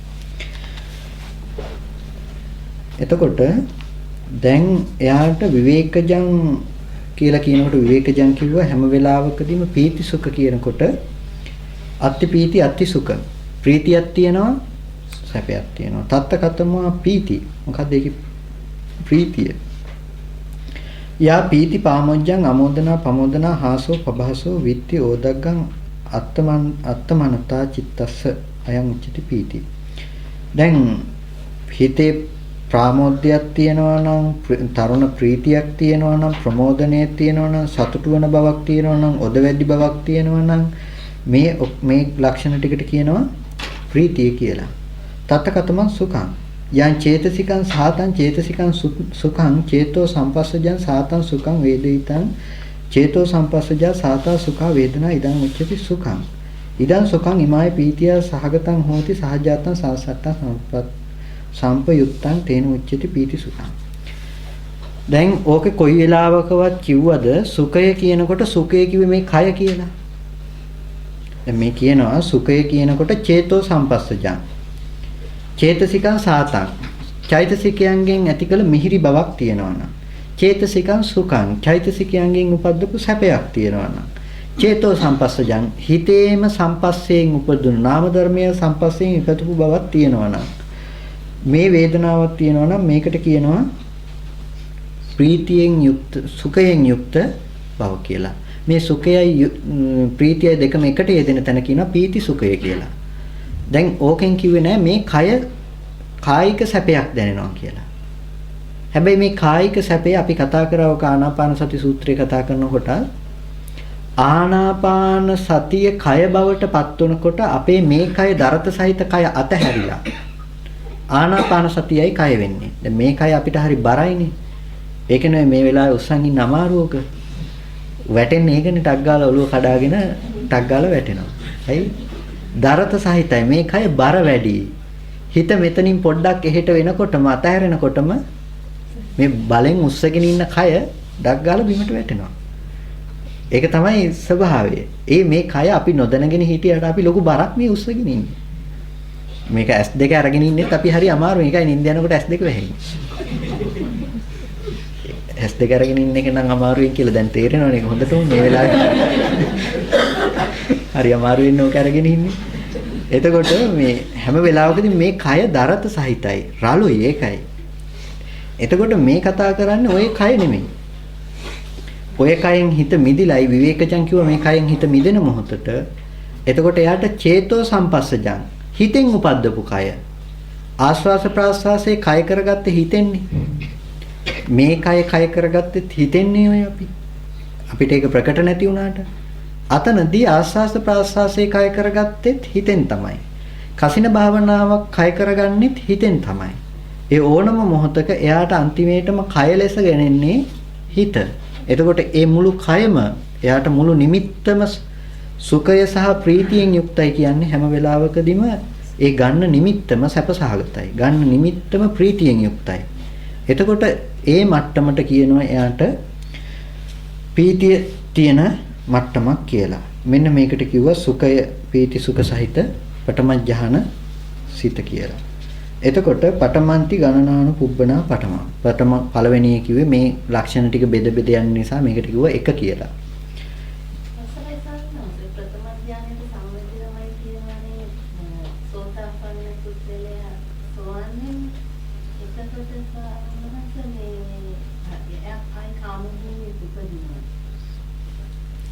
ප්‍රථම ධානයේට සමවැදිලා සෝවාන් වෙනව නෙමෙයි. සෝවාන් ඵලයත් එක්කම ධානය ලැබෙනවා. ඒකෙන් කියන්නේ ධානයයි ධාන සමාපත්තියයි දෙකක් කිව්වේ එකයි. ධානය සහ ධාන සමාපත්තිය දෙකක්.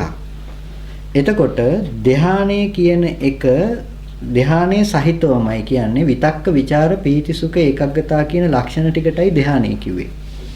ඒ අරමුණම ධානය යාගේ. එතකොට සෝවාන් වෙන්න යම් අරමුණක් නම් විදර්ශනා කළේ මේ වරදවා ගන්න එපා මේ කියන්නේ භාවනා කරලා ධානයේ උපදවලා ඊට පස්සේ විදර්ශනා කරන්න ඕන කියලා නෙමෙයි. යම් අරමුණක් නම් විදර්ශනා කරන්නේ ඒ අරමුණමයි එයා විතක්ක කරන්නේ ਵਿਚාර කරන්නේ ඒ අරමුණේමයි පීති සුඛ ඒකග්ගතා ටික යෙදෙන්නේ. එතකොට ඒ අරමුණේම යෙදෙනකොට ඒ අරමුණේම ඇත්ත දකිනවා. එතකොට එයාට යෙදෙනවා ඒ අරමුණේ ප්‍රථම ධානය සිත සමගම සෝවාන් ඵලසිත. එතකොට ඒකෙන් කියන්නේ එයා ධානයේ උපදෝගෙන සෝවාන් ඵලයේ උපද්දගත්ත නෙමෙයි. සෝවාන් වෙනකොටම ප්‍රථම ධානය ළඹ සිටියා එයාට. හැබැයි එකම හිතේ ඇති ලක්ෂණ ටික. හැබැයි ඒකෙන් කිව්වේ නෑ එයාට හැම මොහොතකම ආපහු ධානය දිගටම තියෙනවා කියලා. එතනින් අනතුරුව ධානය පිරිහිනවා. ඕනේ නම් එයාට පුළුවන් ඒක නැවත නැවතත් දියුණු කරලා ආපහු ධානය වඩන්න පුළුවන්කම තියෙනවා. නැත්නම් එතනින් පස්සේ එයාට ධානය පිරිහිනවා. එයාට ආපහු කාම භූමිය. හැබැයි එයා නැවත නැවතත් වඩලා නොපිරිහුණු ධානයේ පවට වශී කරොත් ධාන වශී කරනවා කියලා තියෙනවා. උත්තාන සමාපජ්ජන ආවජ්ජන වශයෙන් මේක වශී භාවයට පත් කරලා එයා ඒ ධානයේ නොපිරිහුණු බවට මට්ටමම තියාගෙන හිටියොත් එයා කවදාවත් කාම භූමිය උපදින්නේ නැහැ. එයා උපදින්නේ රූප භූමිය. හැබැයි ඒක ආපහු එයාට පිරිහුණා. එයා නැවතත් කාම භූමිය වෙනවා. ධානයේ උපදින්න ධාන සහිත සෝවාන් ඵලයේ උපදින වෙනසක් තියෙනවා. සෝවාන් ඵලයත් එක්ක උපදින ධානය අපිට කියන්න බෑ අනිවාර්යයෙන්ම ඊළඟ මොහොතේ තියෙනවා කියලා. දැන් සමාධි නිමිත්ත ආසේවනය කරලා උපද්ද ගන්න ධානය අරට වැඩි ටික වෙලාවක් කල් අල්ලලා හිටිනවා. නමුත් සෝවාන් ඵලසිත සමග උපදින ධානය ඔයාට සෝවාන් ඵලයේ පිරෙන්නේ නැහැ. නමුත් ධානයේ පිරෙනවා. ඊළඟ මොහොතේම පිරෙනවා. කියන්නේ සෝවාන් ඵලය ලබන්න අධික සමාධියක් අවශ්‍යයි කියන එක. ඒකයි සමාහිතම් භික්කවේ යථාභූතම් සමාහිතෝ භික්කවේ යථාභූතම් පජානාති. මහණෙනි හිත එකඟ වූ කල්ලි ඇත්ත ඇති හැටියට දකින්න කිව්වේ ওই අර්ථය නිසා. ඔච්චර හිතේ එකඟතාවයක් නැතුව යාට කවදාවත් ඇත්ත දකින්න බෑ. ඒකයි කියන්නේ සාමාන්‍යයෙන් අර මම ඔකට කියන්නේ පැයට කිලෝමීටර 100ක වේගෙන් යන වාහනයක් යනකොට අපි ඉන්නේ එක තැනක වුණොත් ඕක ඇතුලේ තියෙන දෙයක් අපිට ගන්න පුළුවන් නේද? කවදාවත් ගන්න හම්බෙන්නේ නැහැ. මේ වාහනේත් එක්කම අපිත් පැයට කිලෝමීටර 100ක වේගෙන් යනවා. දැන් අපිට පුළුවන් මේ වාහනේ තියෙන දේ ගන්න දෙක එකටම නම් යන්නේ.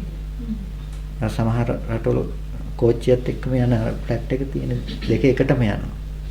එතකොට ඒ වගේ දැන් මේ දෙකම එකටම යනවා. එතකොට අපිට ගන්න පුළුවන්. ඒ වගේ මේ හිත බොහොම වේගවත්. ඔය වේගවත් හිත ළඟට අපි එක්ක වේගවත් වෙන්න වෙනවා. නැත්නම් ඔය වේගවත් හිත නැත්නම් ඒක අපි ළඟට තියෙන්න වෙනවා. ඔය දෙකෙන් එකක් වෙන්න බෑ. ඒ වගේ අපේ හිත හැම වෙලාවකදීම මේ සමාධිය තුල කරන්නේ එක්ක වේගවත් බව එහෙම නැත්නම් අඩු කරගන්නවා කියලා හිතනවා නම් අඩු කරගන්න එක. හිතේ වේගවත් බව නැති කරලා එක තැනට ගන්න එක.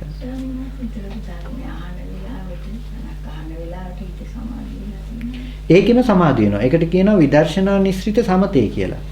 ඒකයි මානසිකාරය කියන එක සමතේ වැඩෙන්නේ කියන්නේ. අපි ධම්මානුපස්සනාව කරනකොට ධම්මානුපස්සනාව වඩන කෙනාට අපි විදර්ශනාව කියලා අද හිතුවට ඇත්තටම එයා වැඩෙන්නේ සමතය. ඒ ධම්මානුපස්සනාව වඩන මානසිකාරය තුල ඇත්ත දකින්න නුවණ තමයි විදර්ශනාව උපද්දන්නේ. නැත්තම් ඇත්තටම මානසිකාරය එයාට සමතාර්ථයක් වඩලා තියෙන්නේ. නැවත නැවතත් වඩන මේ මානසිකාරය තුල එක අරමුණක ඇත්ත දකින්න බව. හැම වෙලාවකදීම මේ ධානයේ සහිතවම එයාට සෝවාන් ඵලසිත උපද්දනවා. ඒක ක්ෂණයක් විතරක් වෙන්න පුළුවන්. සෝවාන් ඵලසිත උපදින ඒ ක්ෂණයේ විතරක් වෙන්න පුළුවන්. අවසරයි ස්වාමීන් වහන්සේ වහන්සේ කිව්වේ අර ඥාන කියන්නේ ධ්‍යාන සමාපත්තියෙන් නැගිටිනවා කියලා කිව්වම දැන් භූමියේ පිළිදෙන කෙනෙක් නම් මරණය පස්සේ එතන ධ්‍යාන සමාපත්තියෙන් වැඩි මේ නැගිටින්න නැත්නම් ධ්‍යානයෙන් නැගිටිනවා. ධ්‍යාන සමාපත්තියෙන් සම වැදිලා ඉන්න එකෙන් නැගිටිනවා. ඒ ධ්‍යානය තියෙනවා. ඒ ධ්‍යානෙ තියෙනවා. සමාපත්තිය නැහැ. ඒකයි අත් නොහර ධ්‍යානයෙන් කලුරිය කළ බ්‍රහ්මලෝ. අචරිත්ත ධ්‍යානෝ. අත් නොහරන ලද ධ්‍යානෙ. සමාපත්තියෙන් කලුරිය කරන්න බෑ. එතකොට ධ්‍යානය කියන දේ පිරෙන්නේ අවසරයි සාමාන්‍යයෙන් කියන්නේ සෝතාපන්න කෙනෙකුට ධ්‍යානයකින්ද අපවත් නැති වෙන්නේ ඒක සම්බන්ධයක් තියෙනවා. මරණයටපත් වෙන මොහොතේදී කාම භූමියේ සිතකින් මරණයටපත් වෙන්නත් පුළුවන්. ධ්‍යාන සිතකින්පත් මේ කලුරිය කරන්නත් පුළුවන්. හැබැයි ධ්‍යානයේ සිතකින් කලුරිය කරන්න නම් ධ්‍යාන උපදවලා තියෙන්න වෙනවා. එයාට නැවත කාමාවචර සිත්ම පහළ වෙන්නේ. ආපහු යතාව. එයාත් නැවත ධ්‍යානෙ උපද්දගත යුතු වෙනවා. ඥානන්ති මේකේ ධ්‍යානය කියලා කිව්වේ මොකද්ද? විතක්ක ਵਿਚාර පීති සුඛ ඒකග්ගතා ටික විතරයි. ධ්‍යානය කියලා කිව්වේ අනිත් ඔක්කොම ධ්‍යාන සංප්‍රයුක්තයි. ඊට පස්සේ දෙවනි ධ්‍යානය. දෙවනි ධ්‍යානය ඔක ධ්‍යාන බෙදනවනේ ප්‍රභේද එක න්‍යායකින් අරගෙන කියනවා ධ්‍යාන 4යි කියනවා. තව ධ්‍යාන න්‍යායකින් අරගෙන කියනවා ධ්‍යාන 5යි කියලා. එතකොට ඒක බෙදනවා ඔය විතක්ක ਵਿਚාර කියන දෙක ළඟින් තමයි ဒုတိ ය ධ්‍යාන දෙකක් ဒုတိ ය ධ්‍යානෙ බෙදනවා. එකක් කියනවා විතක්ක ਵਿਚාරාණං උපසම. විතක්ක ਵਿਚාර දෙකම සංසිඳවනවා කියනවා. තව එකක් කියනවා අවිතක්කං ਵਿਚාර මත්තං. විතර්කේ සංසිඳවලා ਵਿਚාර මාත්‍රයක් තියෙනවා ඉතුරුයි කියන එක.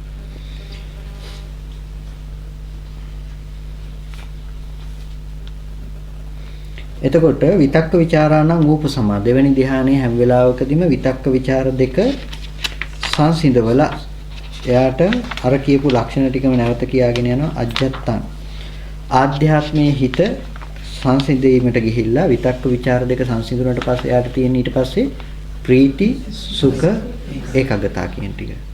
දැන් එයාට හොඳට දකින්න එයාට ප්‍රීති සුඛ ඒකග්ගතා කියනකොට ආස්වාස පාස්වාසේ නම් භාවනා කර්මස්ථානයට ගත්තේ ප්‍රීති සුඛ ඒකග්ගතා ටික ජීවිතේ බවට පත් වෙනකොට එයාට නැවත නැවතත් ආස්වාස ප්‍රාස්වාසය අනුව ගියපු සිහිය නැත. ඒක නැහැ. කියන්නේ ආස්වාස ප්‍රාස්වාසය දැනෙන්නේ නැහැ කියලා නෙමෙයි කියන්නේ. ආස්වාස ප්‍රාස්වාසයේ කය හැටියට ගත්ත ඒක නැහැ. එතකොට නමුත් එයාට තියෙනවා ඒ ආස්වාස ප්‍රාස්වාස කය අනුව එයා ප්‍රකට කරගත්ත පීති සුඛ ඒකග්ගතා ටික.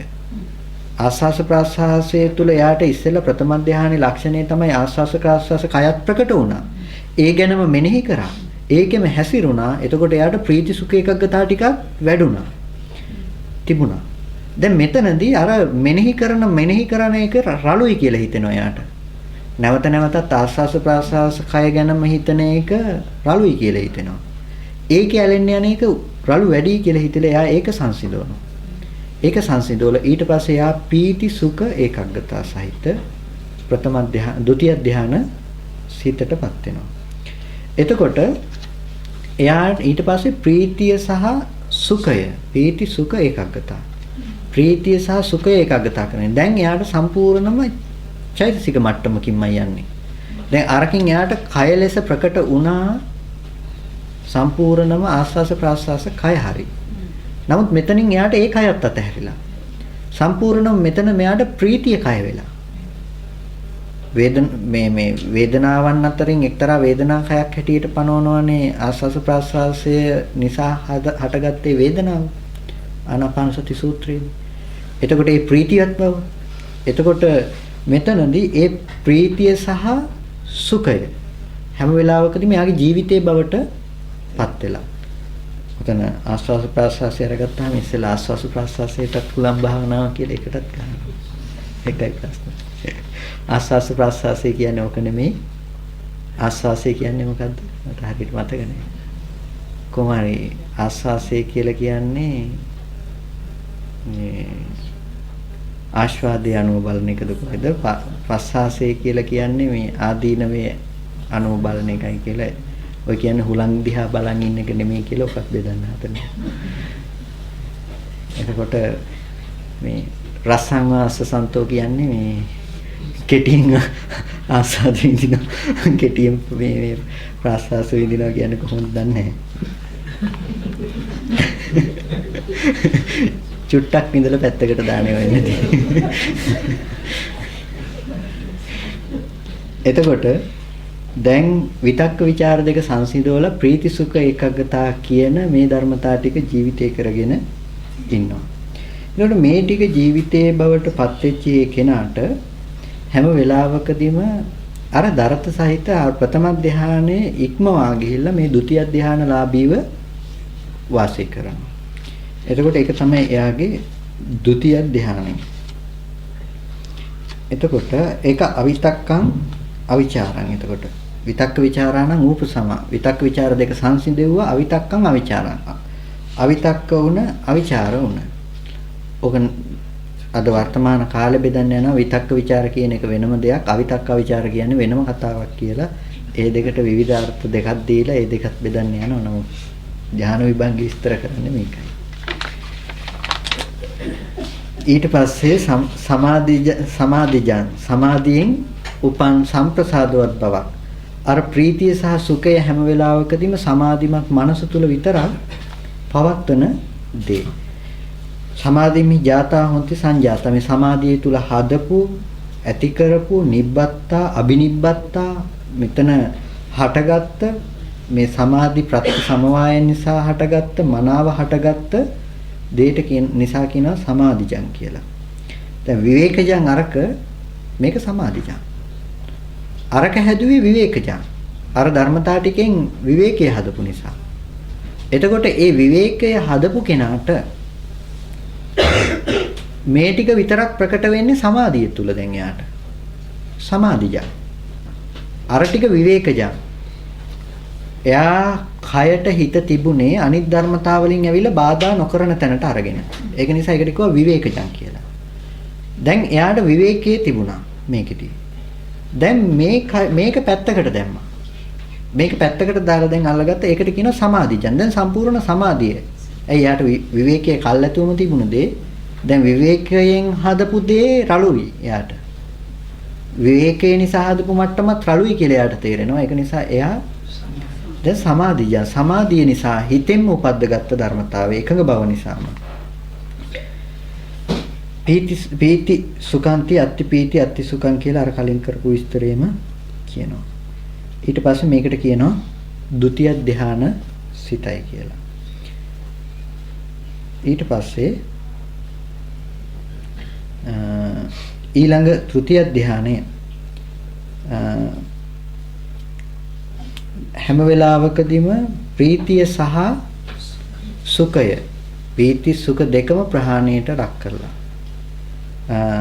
ඒක චතුර්ථ ධානයේ පීතියාච විරාගාති ප්‍රීතිය සහ හැම වෙලාවකදීම ප්‍රීතියෙන් හිත මුදවමින් ප්‍රීතිමත් බව නිසා හටගත්ත ඒකත් එයාට ප්‍රීතියත් රළු දෙයක් හැටියට දැනෙනවා. රළු වශයෙන් ගන්න ප්‍රීතිය කියන්නේ දැන් එයාට මේ හිතේ නැවත නැවත චේතනාව අනුව නැවත නැවත සතුට ඇති කරගන්න එකත් එයාට සැපසහගත දෙයක් හැටියට දැනෙන්නේ නැහැ. එයාට දැන් ප්‍රීතිය සහ සුඛය අතර වෙනස තේරෙනවා. දැන් ප්‍රීතියනොයි සැපය හදාගන්නේ. ඊට පස්සේ එයා කල්පනා කරනවා ප්‍රීතිය අතහැරලා මට සුඛය පවත්වන්න පුළුවන් නම් දැන් ප්‍රීතිය හදාගත්තේ සුඛය හදාගන්න ඕන නිසා. රස්සාවක් හොයාගත්තේ ගේ හදන්න ඕන නිසා. ගේ හැදුවේ ගෙදර හදලා සතුටු වෙන්න ඕන නිසා. දැන් ඒක නිසා එයා දැන් ගේ හදනවා. දැන් රස්සාව කරනවා ගේ හදනවා සහ සතුටු වෙනවා. දැන් එයා ඉස්සෙල්ලා ගේ හැදුවා රස්සාව අයින් කරා. දැන් ඔන්න රස්සාව අයින් කරලා ඉන්නවා. ඊට පස්සේ දැන් සතුටු වුණේ ගේ තියනවා කියලා හිතාගෙන. දැන් එයා ගේට් අයින් කරලා හිතෙන් විතර සතුටු වෙනවා. එතකොට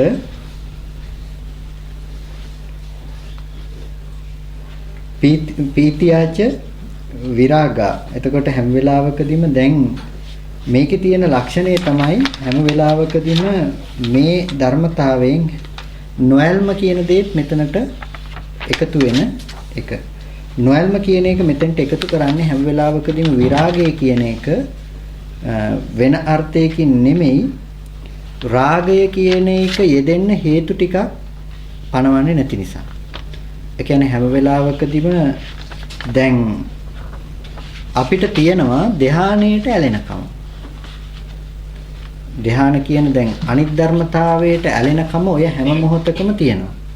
දැන් මේ ටික හැම වෙලාවකදීම විවේකජන් කියලානේ කිව්වේ. විවේකජන් නෙමෙයි සමාධිජන් කියලා කිව්වේ. සමාධියෙන් උපද්දපු දේ. එතකොට දැන් මෙයාට රළු දෙයක් හම්බෙන්නේ නැහැ. චිත්තචෛසික ටිකමයි එයාට නැවත නැවතත් හම්බෙන්න තියෙන්නේ. එතකොට දැන් එයාට මේ චිත්තචෛසික ටිකේ නොයලීම් වශයෙන් තමයි ප්‍රහාණය කරන්න වෙන්නේ. අර ටිකෙන් නම් එයා ඒකම අතහැරියා. නමුත් මෙයාට සිද්ධ වෙනවා දැන් ඒක පවතිනකොට ඒක අතහරින්න.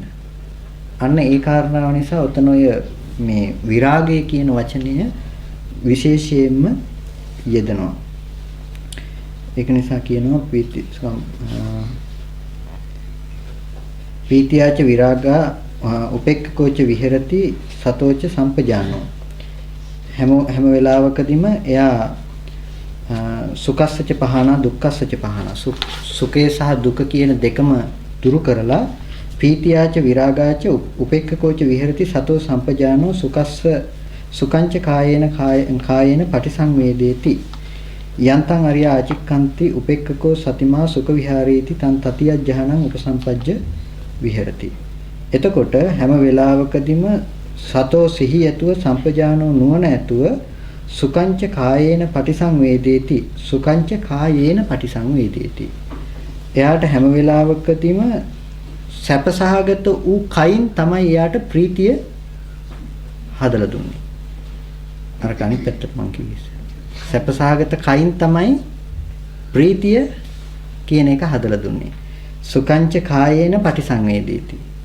හැම වෙලාවකදීම සැපසහගත කයින් එයාට ප්‍රීතිය කියන එක හදලා දුන්නා.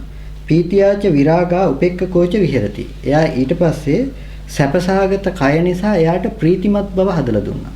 අර ආස්වාස ප්‍රාස්වාසය කය කරගත්තා. කය කරගත්ත එක නිසා එයා හදාගත්ත කය නිසා ඇති කරගත්ත ප්‍රීතියත් සැපයත් කියන දෙක එයා ඒ කය නිසා හදාගෙන වින්දා. ඊට පස්සේ එයා හැම වෙලාවකදීම කය නිසා හදාගත්ත සැපයට තමයි ප්‍රීති උනේ.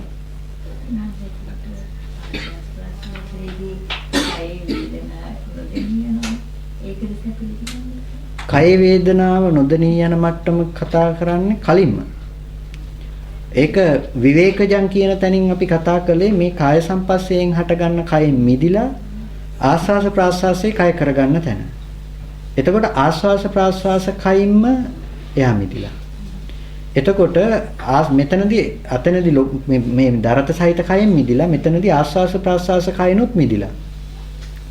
ප්‍රීතිය සහ සුඛය කියන දෙක තමයි දැන් එයාට ප්‍රධාන වශයෙන්ම ඇති වෙන්නේ.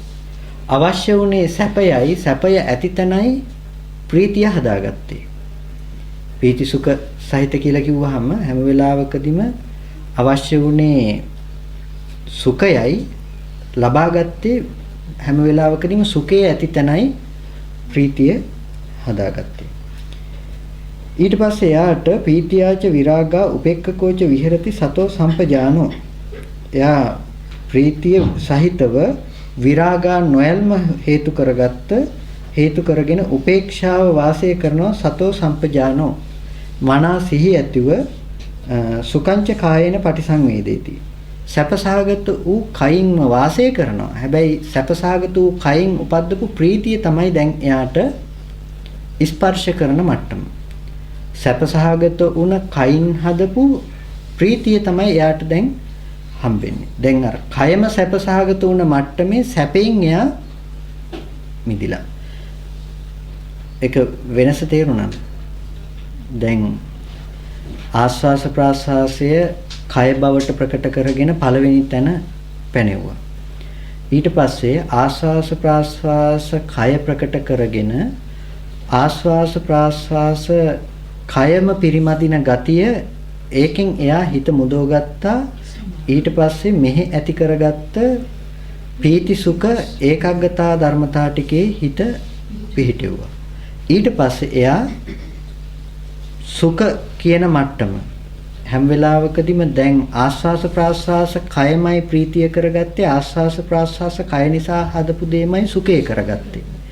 එතකොට මෙයා ආස්වාස ප්‍රාස්වාස කයින් හදපු සුඛය නිසා හදාගත්ත ප්‍රීතිය විතරක් තියාගෙන අර සුඛය නොසලකා හරින දේ බවට පත් කරනවා. දැන් ප්‍රීතිය තියෙනවා. ප්‍රීතිය සහ ඒකාග්‍රතාවය තියෙනවා. ඔහ කොටස් දෙකකට බෙදලා තැන් දෙකක දෙපැත්තකට විස්තර කරනවා. එක තැනක් විස්තර කරනකොට සුඛ ඒකාග්‍රතාව සහිතව විස්තර කරනවා සුඛය අතහරින පැත්ත ගැන. ඒ වගේම තව පැත්තකදී ප්‍රීතිය අතහරින පැත්තක් ගැන. දැන් අතන සුඛ ඒකාග්‍රතාවයේ කතා කරනකොට ප්‍රීතිය අතහැරලා මෙතනදී ප්‍රීතිය තියෙනවා සුඛය අතහැරලා. සුඛස්සච පහන දුක්ඛස්සච පහන උබ්බේව සෝමනස්ස දෝමනස්සානං අත්ංගම කියලා කියනකොට ඒකට ඔය ධ්‍යානයේ බෙදෙන ක්‍රම දෙකක් තියෙනවා. එතකොට මේ දෙක තමයි ඔය තැන් දෙකට අනුව දෙපැත්තට වෙනස් වෙන්නේ. ඊට පස්සේ සතෝච සම්පජානෝ සුකංච කායේන පටිසංවේදේති. එයා හැම වෙලාවකදීම මේ කයින් උපද්දපු දේ ආරම්භය අර විදිහේ පීතිය සහ උපේක්ෂාව කියන දෙක එළඹගෙන වාසය කරනවා. යන්තම් අරියා ආචික්කන්ති යම් ආර්ය කෙනෙක් ප්‍රකාශ කරනවා නම් උපේක්ඛකෝ සති සුඛ විහාරීති. උපේක්ෂා සහිත සැප විහෙරණ ඇත්තක් කොට පනවනවා නම් තන් තතියජ්ජහන උපසම්පජ්ජ විහෙරති කියලා. ඊට පස්සේ සුඛස්සච පහනා දුක්ඛස්සච පහනා පුබ්බේව සෝමනස්ස දෝමනස්සානං අත්තංගම අදුක්කම සුඛං උපේක්ඛා සති පාරිසුද්ධං චතුත්තං ඥානං උපසම්පජ්ජ විහෙරති. එතකොට ඊළඟට එයා අනික් සුඛය සහ ප්‍රීතිය කියන අර දෙආකාර දෙපැත්තට පෙන්නපු ධර්මතා දෙකම අතහැරලා එයා උපේක්ෂා සති පාරිසුද්ධං සිහියෙන් පිරිසුදු බවට පමුණවන ලද උපේක්ෂාව එළඹ සිටින ලද ඒ ධර්මතාවයේම එළඹ සිටගෙන එයා චතුත්ථ ධානයේ එළඹගෙන වාසය කරනවා කියලා කියනවා. එතකොට දැන් ওই කතාවේදී ගොඩක් වෙලාවට අද කාලෙදි බෙදන්න හදන දෙයක් තමයි චතුත්ථ ධානයට යනකොට අවිද්‍යානුසයත් නැහැ කියන එක. අවිද්‍යානුසය නැහැ නෙමෙයි මේක තාම මෙයා ඉන්නේ රූප භූමියේ.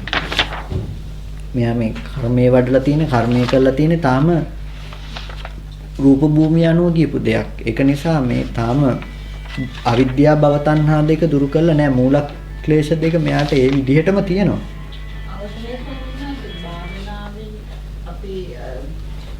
භාවනාවෙන් නම් ධ්‍යාන වලට යන්නේ යෝනිසෝමනසිකාරයක් භාවනාවක් නම් ඒකත් එක්ක සම්බන්ධයක් තියෙනවා නැත්නම් යෝනිසෝ මනසිකාරය කියන එක ලොකු මාතෘකාවක්.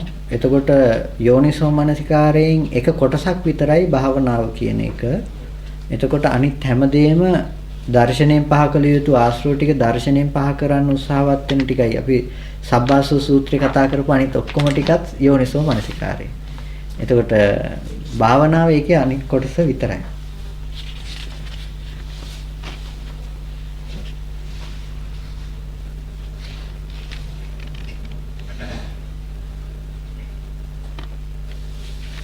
එතකොට මෙතන විස්තර කරනවා දැන් අර සුකංච කායේන පටිසංවේදේති කියපු තැන අර කය නිසා හදපු මේ ප්‍රීතිය වින්දයි කියන තැනදී එතන විස්තර කරනවා මොකද්ද මේ කායේන කියලා කියන්නේ කියලා.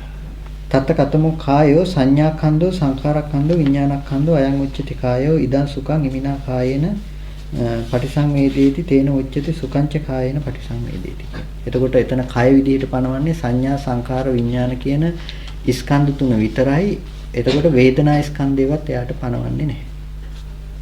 එතකොට සංඥා සංඛාර විඥාන කියන ස්කන්ධ ටිකයි එයාට කය උනේ. කය නිසා හදාගත්ත සුඛය කියන එක. එතකොට එයාට වේදනා ස්කන්ධය නියෝජනය කරනවා නිකන්. ඒකයි ස්කන්ධ වේදනා ස්කන්ධය පනවන්නේ නැත්තේ.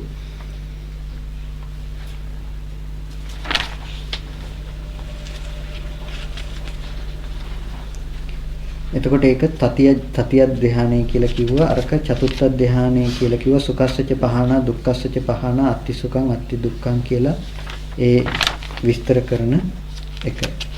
ඊට පස්සේ අරූපාවචර ධානය ටිකක් විස්තර කරනවා. දැන් ඕක තමයි ඇවිල්ලා සුත්තන්ත භාජනීය කොටස. ඒ කියන්නේ ඔය කතා කළේ සූත්‍ර බෙදන, ඒ කියන්නේ සූත්‍රයේ තුල ධානයේ කතා කරන එක පරියායක් විතරයි.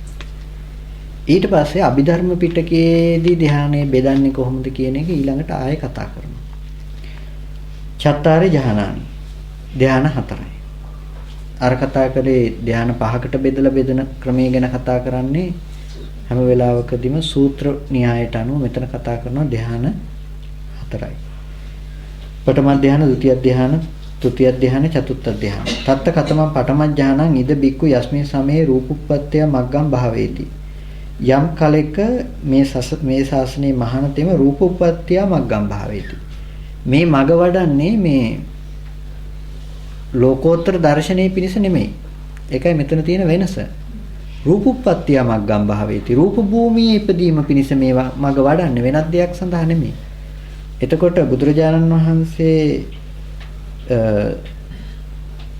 භවය කියන තැන වර්ණනා කරන්නේ නැතුව ඒක දුරු කරන්න පෙන්නපු තැනක මෙතන වඩනවා රූප භූමියේ පිනිස මේක වඩනවා.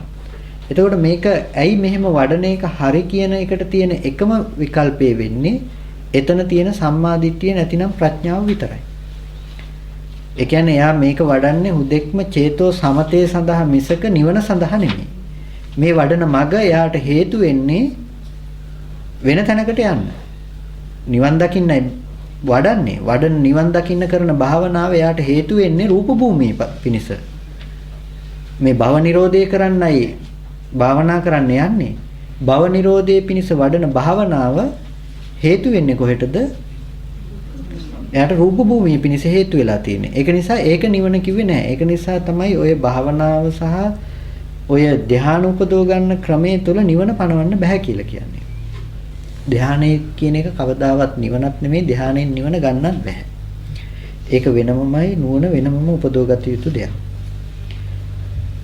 ඒකල අර කියපු විදිහටම ප්‍රථම ධානයේ උපසම්පජ්ජ විහෙරති පඨවි කසිනං තස්මින් සමේ පංචාංගිකං ඥානං හෝති විතක්කෝ විචාරෝ පීතිසුඛං චිත්තස්ස ඒකග්ගතා ඉදං උච්චති පඨම ධාන. විතක්ක විචාර පීතිසුඛ ඒකග්ගතා සහිත ප්‍රථම ධානය කියලා කියනවා. එතකොට මේකත් එක ධානයක්. ဒုတိ ය ධානය කියනවා ඒත් පඨවි කසිනියක්ම දැන් මේක මුල් කරගෙන එක භාවනාව මොකක් හරි මුල් කරගෙන ඉපයි යන්නේ. අපි දැන් ඔය කතා කරේ ආනාපාන වෙලා අරගෙනනේ. දැන් ඔය ඕක ඕනම කමටහනක් අරගෙන චතුත්ථ ධානයේ උපදවන්න පුළුවන් කමටහන් තියෙනවා, බැරි කමටහන් තියෙනවා. හැම කමටහනකටම ඔය න්‍යායට අනුව අපිට බෙදන්න වෙනවා. ඒක නිසා ඔක්කොටම සාධාරණ නැහැ. මේ පෙළ අනුවමයි භාවනාව මේ කියන්නේ ධානය කියන දේ මේ ආස්වාස් ප්‍රාස්වාස කය ජීවිතය කරගත්තා කියලා දැන් පඨවි කසිනේ වඩන කෙනාට එයාගේ මට්ටමින් අදාළ ලක්ෂණය ගන්න වෙනවා. අනික් කමටහන වඩන කෙනාට එයාගේ මට්ටමින් අදාළ ලක්ෂණය ගන්න වෙනවා. ඒ තැනින්. අවසරයි ස්වාමීන් වහන්සේ දැන් ධානයක් වඩනකොට අපි තුමු මේ ශාසනයෙන් පිට කෙනෙක් ධානයක් වඩනකොට එයාට පංච නීවරණ නැති වෙන අවස්ථාවක්. පංච නීවරණ නැති වෙනවා. ස්වාමීන් වහන්සේ විචිකිච්ඡාව වගේ කෙනෙක් දැන් අපි තුමු ශාසනයෙන් පිට කෙනෙක් අපලට කෙනෙක් කවදාවත් බුදුරජාණන් වහන්සේ කෙනෙක් අපලට කෙනෙකුට කොහොමද විචිකිච්ඡාව කියන එක නැති වෙන්නේ නැහැ. විචිකිච්ඡාව කියන එක දැන් අනුසේ මට්ටම දුරු වෙන්නේ නැහැ. එයාට තදංග ප්‍රහාණය විතරයි. එයාට නැති වෙන්නේ ඒ හිත තුල ඇති විචිකිච්ඡාව. ඒ කියන්නේ එයාගේ මාර්ගය ගැන විචිකිච්ඡාව එයාට දුරු වෙනවා. එයාට මාර්ගය ගැන විචිකිච්ඡාව නැති වුණා කියලා ඒකෙන් කියන්නේ බුද්ධේකංකති ධම්මේකංකති සංඝේකංකති කියන විචිකිච්ඡාව දුරු වුණා කියලා. ඒ විචිකිච්ඡාව ඒ විදිහටම තියෙනවා. හැබැයි එයාට එයාගේ මාර්ගය ගැන විචිකිච්ඡාව දුරු වෙලා. විචිකිච්ඡාව කියන්නේ චෛතසිකයක් නේ. බුදුරජාණන් වහන්සේ ගැන අහලවත් නැති කෙනෙකුටත් විචිකිච්ඡාව තියෙන්න බෑ. එහෙම වුණොත් එහෙනම් විචිකිච්ඡාව ඇති වෙන්නේ බුදුරජාණන් වහන්සේ ගැන අහපු අයට විතරක් වෙනවා. බුදුරජාණන් වහන්සේ ගැන කවුරු හරි අහලම නැත්තම්, ධර්මය ගැන අහලත් නැත්තම්, සංඝයා ගැන අහලත් නැත්තම්, ඒත් එයාට විචිකිච්ඡාව තියෙනවනේ. එතකොට ඒ විචිකිච්ඡාව දුරු වෙනවා මොකකින්ද? එයාගේ මාර්ගය, එයා කරන වැඩේ ගැන විචිකිච්ඡාව නැහැ. එයා යම් කුසලයක් කරනවා නම් ඒ කුසලෙත් තියෙනවා විචිකිච්ඡාව නැතිකම. අපි ගිහිල්ලා දන් දෙනවා. අපි දෙන දාණය තුල අපිට විචිකිච්ඡාව නැහැ. ඇයි අපිට කම්මස්සගත සම්මාදිට්ඨිය තුල මේ කර්ම විපාකේ අපිට එනවා කියන එක තුල ඔන්න අපිට විචිකිච්ඡාව දුරු වෙන මට්ටමක් තියෙනවා. ඒක නිසා විචිකිච්ඡාව දුරුයි කිව්ව මිසක අර විචිකිච්ඡාව කියන එක අර මට්ටමින් විස්කම්බන වශයෙන් නෙමෙයි සමුච්ඡේද වශයෙන්ම සම්පූර්ණ ප්‍රහාණයකට ලක් වුණා නෙමෙයි. තදංග වශයෙන් ප්‍රහාණ කරනකොට ඒක විස්කම්බන වශයෙන් එහෙට මෙහෙට කරලා පෑදුනා. එච්චරයි. හැබැයි ඕනම වෙලාවක ඇති වෙන්න පුළුවන්කම එයා ළඟ තියෙනවා. මොකද ඔය පංච නීවරණ ධර්මම අපිට ඇති වෙන්නේ රූපයත් එක්ක පනවන. රූපේ කියන මට්ටමින් අපි ගන්නෙම රූපයත් එක්ක බැඳිලා අපිට පවතින්නේ. එතකොට ဒုတိ ය ධානයේ නැවත බෙදනවා රූපුප්පත්තිය මග්ගම් භාවේති විතක්ක ਵਿਚාරාණං ූපසමා විතක්ක ਵਿਚාර දෙක විපසමනය කරලා පීති සුඛ ඒකග්ගතා සහිත ဒုတိ ය ධානයෙන් වාසය කරනවා.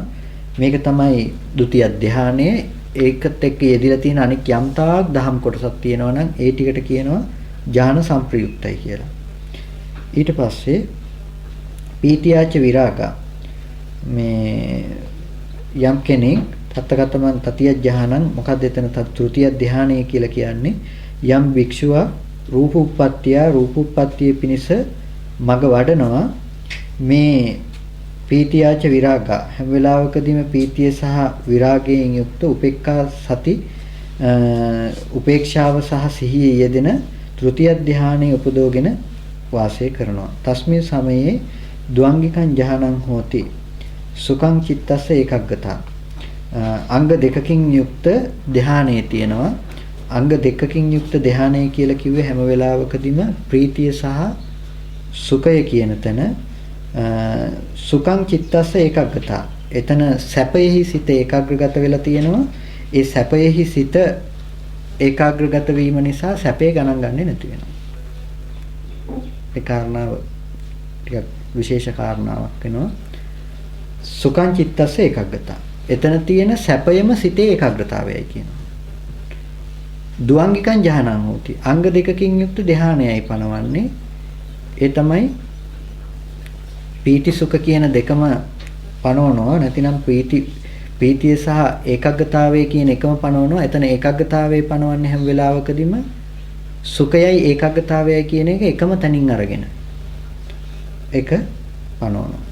සුඛං චිත්තස්ස ඒකාග්‍රතා. සැපේමයි හිතේ ඒකාග්‍රතාවය. සැපයෙහි හිත සමාධිය, සමාධිය සැපයෙහි. එතකොට මේ දෙක එක මට්ටමේම පවතිනවා. හදේ තියෙන පාසාන ගැන කතා කරනවා වගේ. එතකොට මොකද චතුත්ථ ධානය කියලා කියන්නේ? ද්වංගිකං ඥානං හෝති උපේක්ඛා චිත්තස්ස ඒකග්ගතා. අංග දෙකකින් යුක්ත ධානයේ තියෙනවා. එයාට අංග දෙකකින් මොකක්ද අංග දෙක? එයාට උපේක්ෂාව සහ ඒකාග්‍රතාවය තියෙනවා. එතකොට මේක මේ සිහිය කියන දේ මෙතනට යෙදිලා තියෙනවා. ඒක නිසා එයාට චතුත්ථ ධානය එළඹගෙන වාසය කරනවා. ඊට පස්සේ මේ විදිහට බෙදලා නැවතත් ආපහු නැවතත් ප්‍රථම ධානයේ එක එක ආකාරයකට බෙදලා පෙන්නනවා.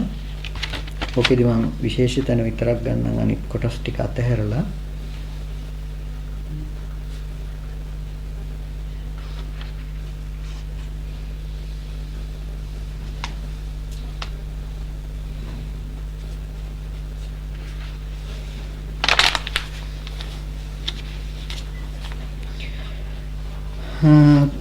ආපහු ධ්‍යාන 4යි කියලා බෙදලා තත්තකතමං පඨම ධ්‍යානං කියලා බෙදලා යස්මින් සමේ ලෝකුත්තරං ධ්‍යානං භාවේති. යම් කෙනෙක් ලෝකෝත්තර ධ්‍යානය වඩනවද කියලා අහලා ලෝකෝත්තර ධ්‍යානය විස්තර කරන්න ගන්නවා. ලෝකෝත්තර ධ්‍යානය විස්තර කරන්න කලින් විවේකයක් අරගෙන එන්නකෝ. නැත්නම් වෙලා ඉන්නේ. විවේකයක් අරගෙන ඉන්නේ කාරණා තුල අපි ටිකක් විශේෂ විස්තර ටිකක් තියෙනවා.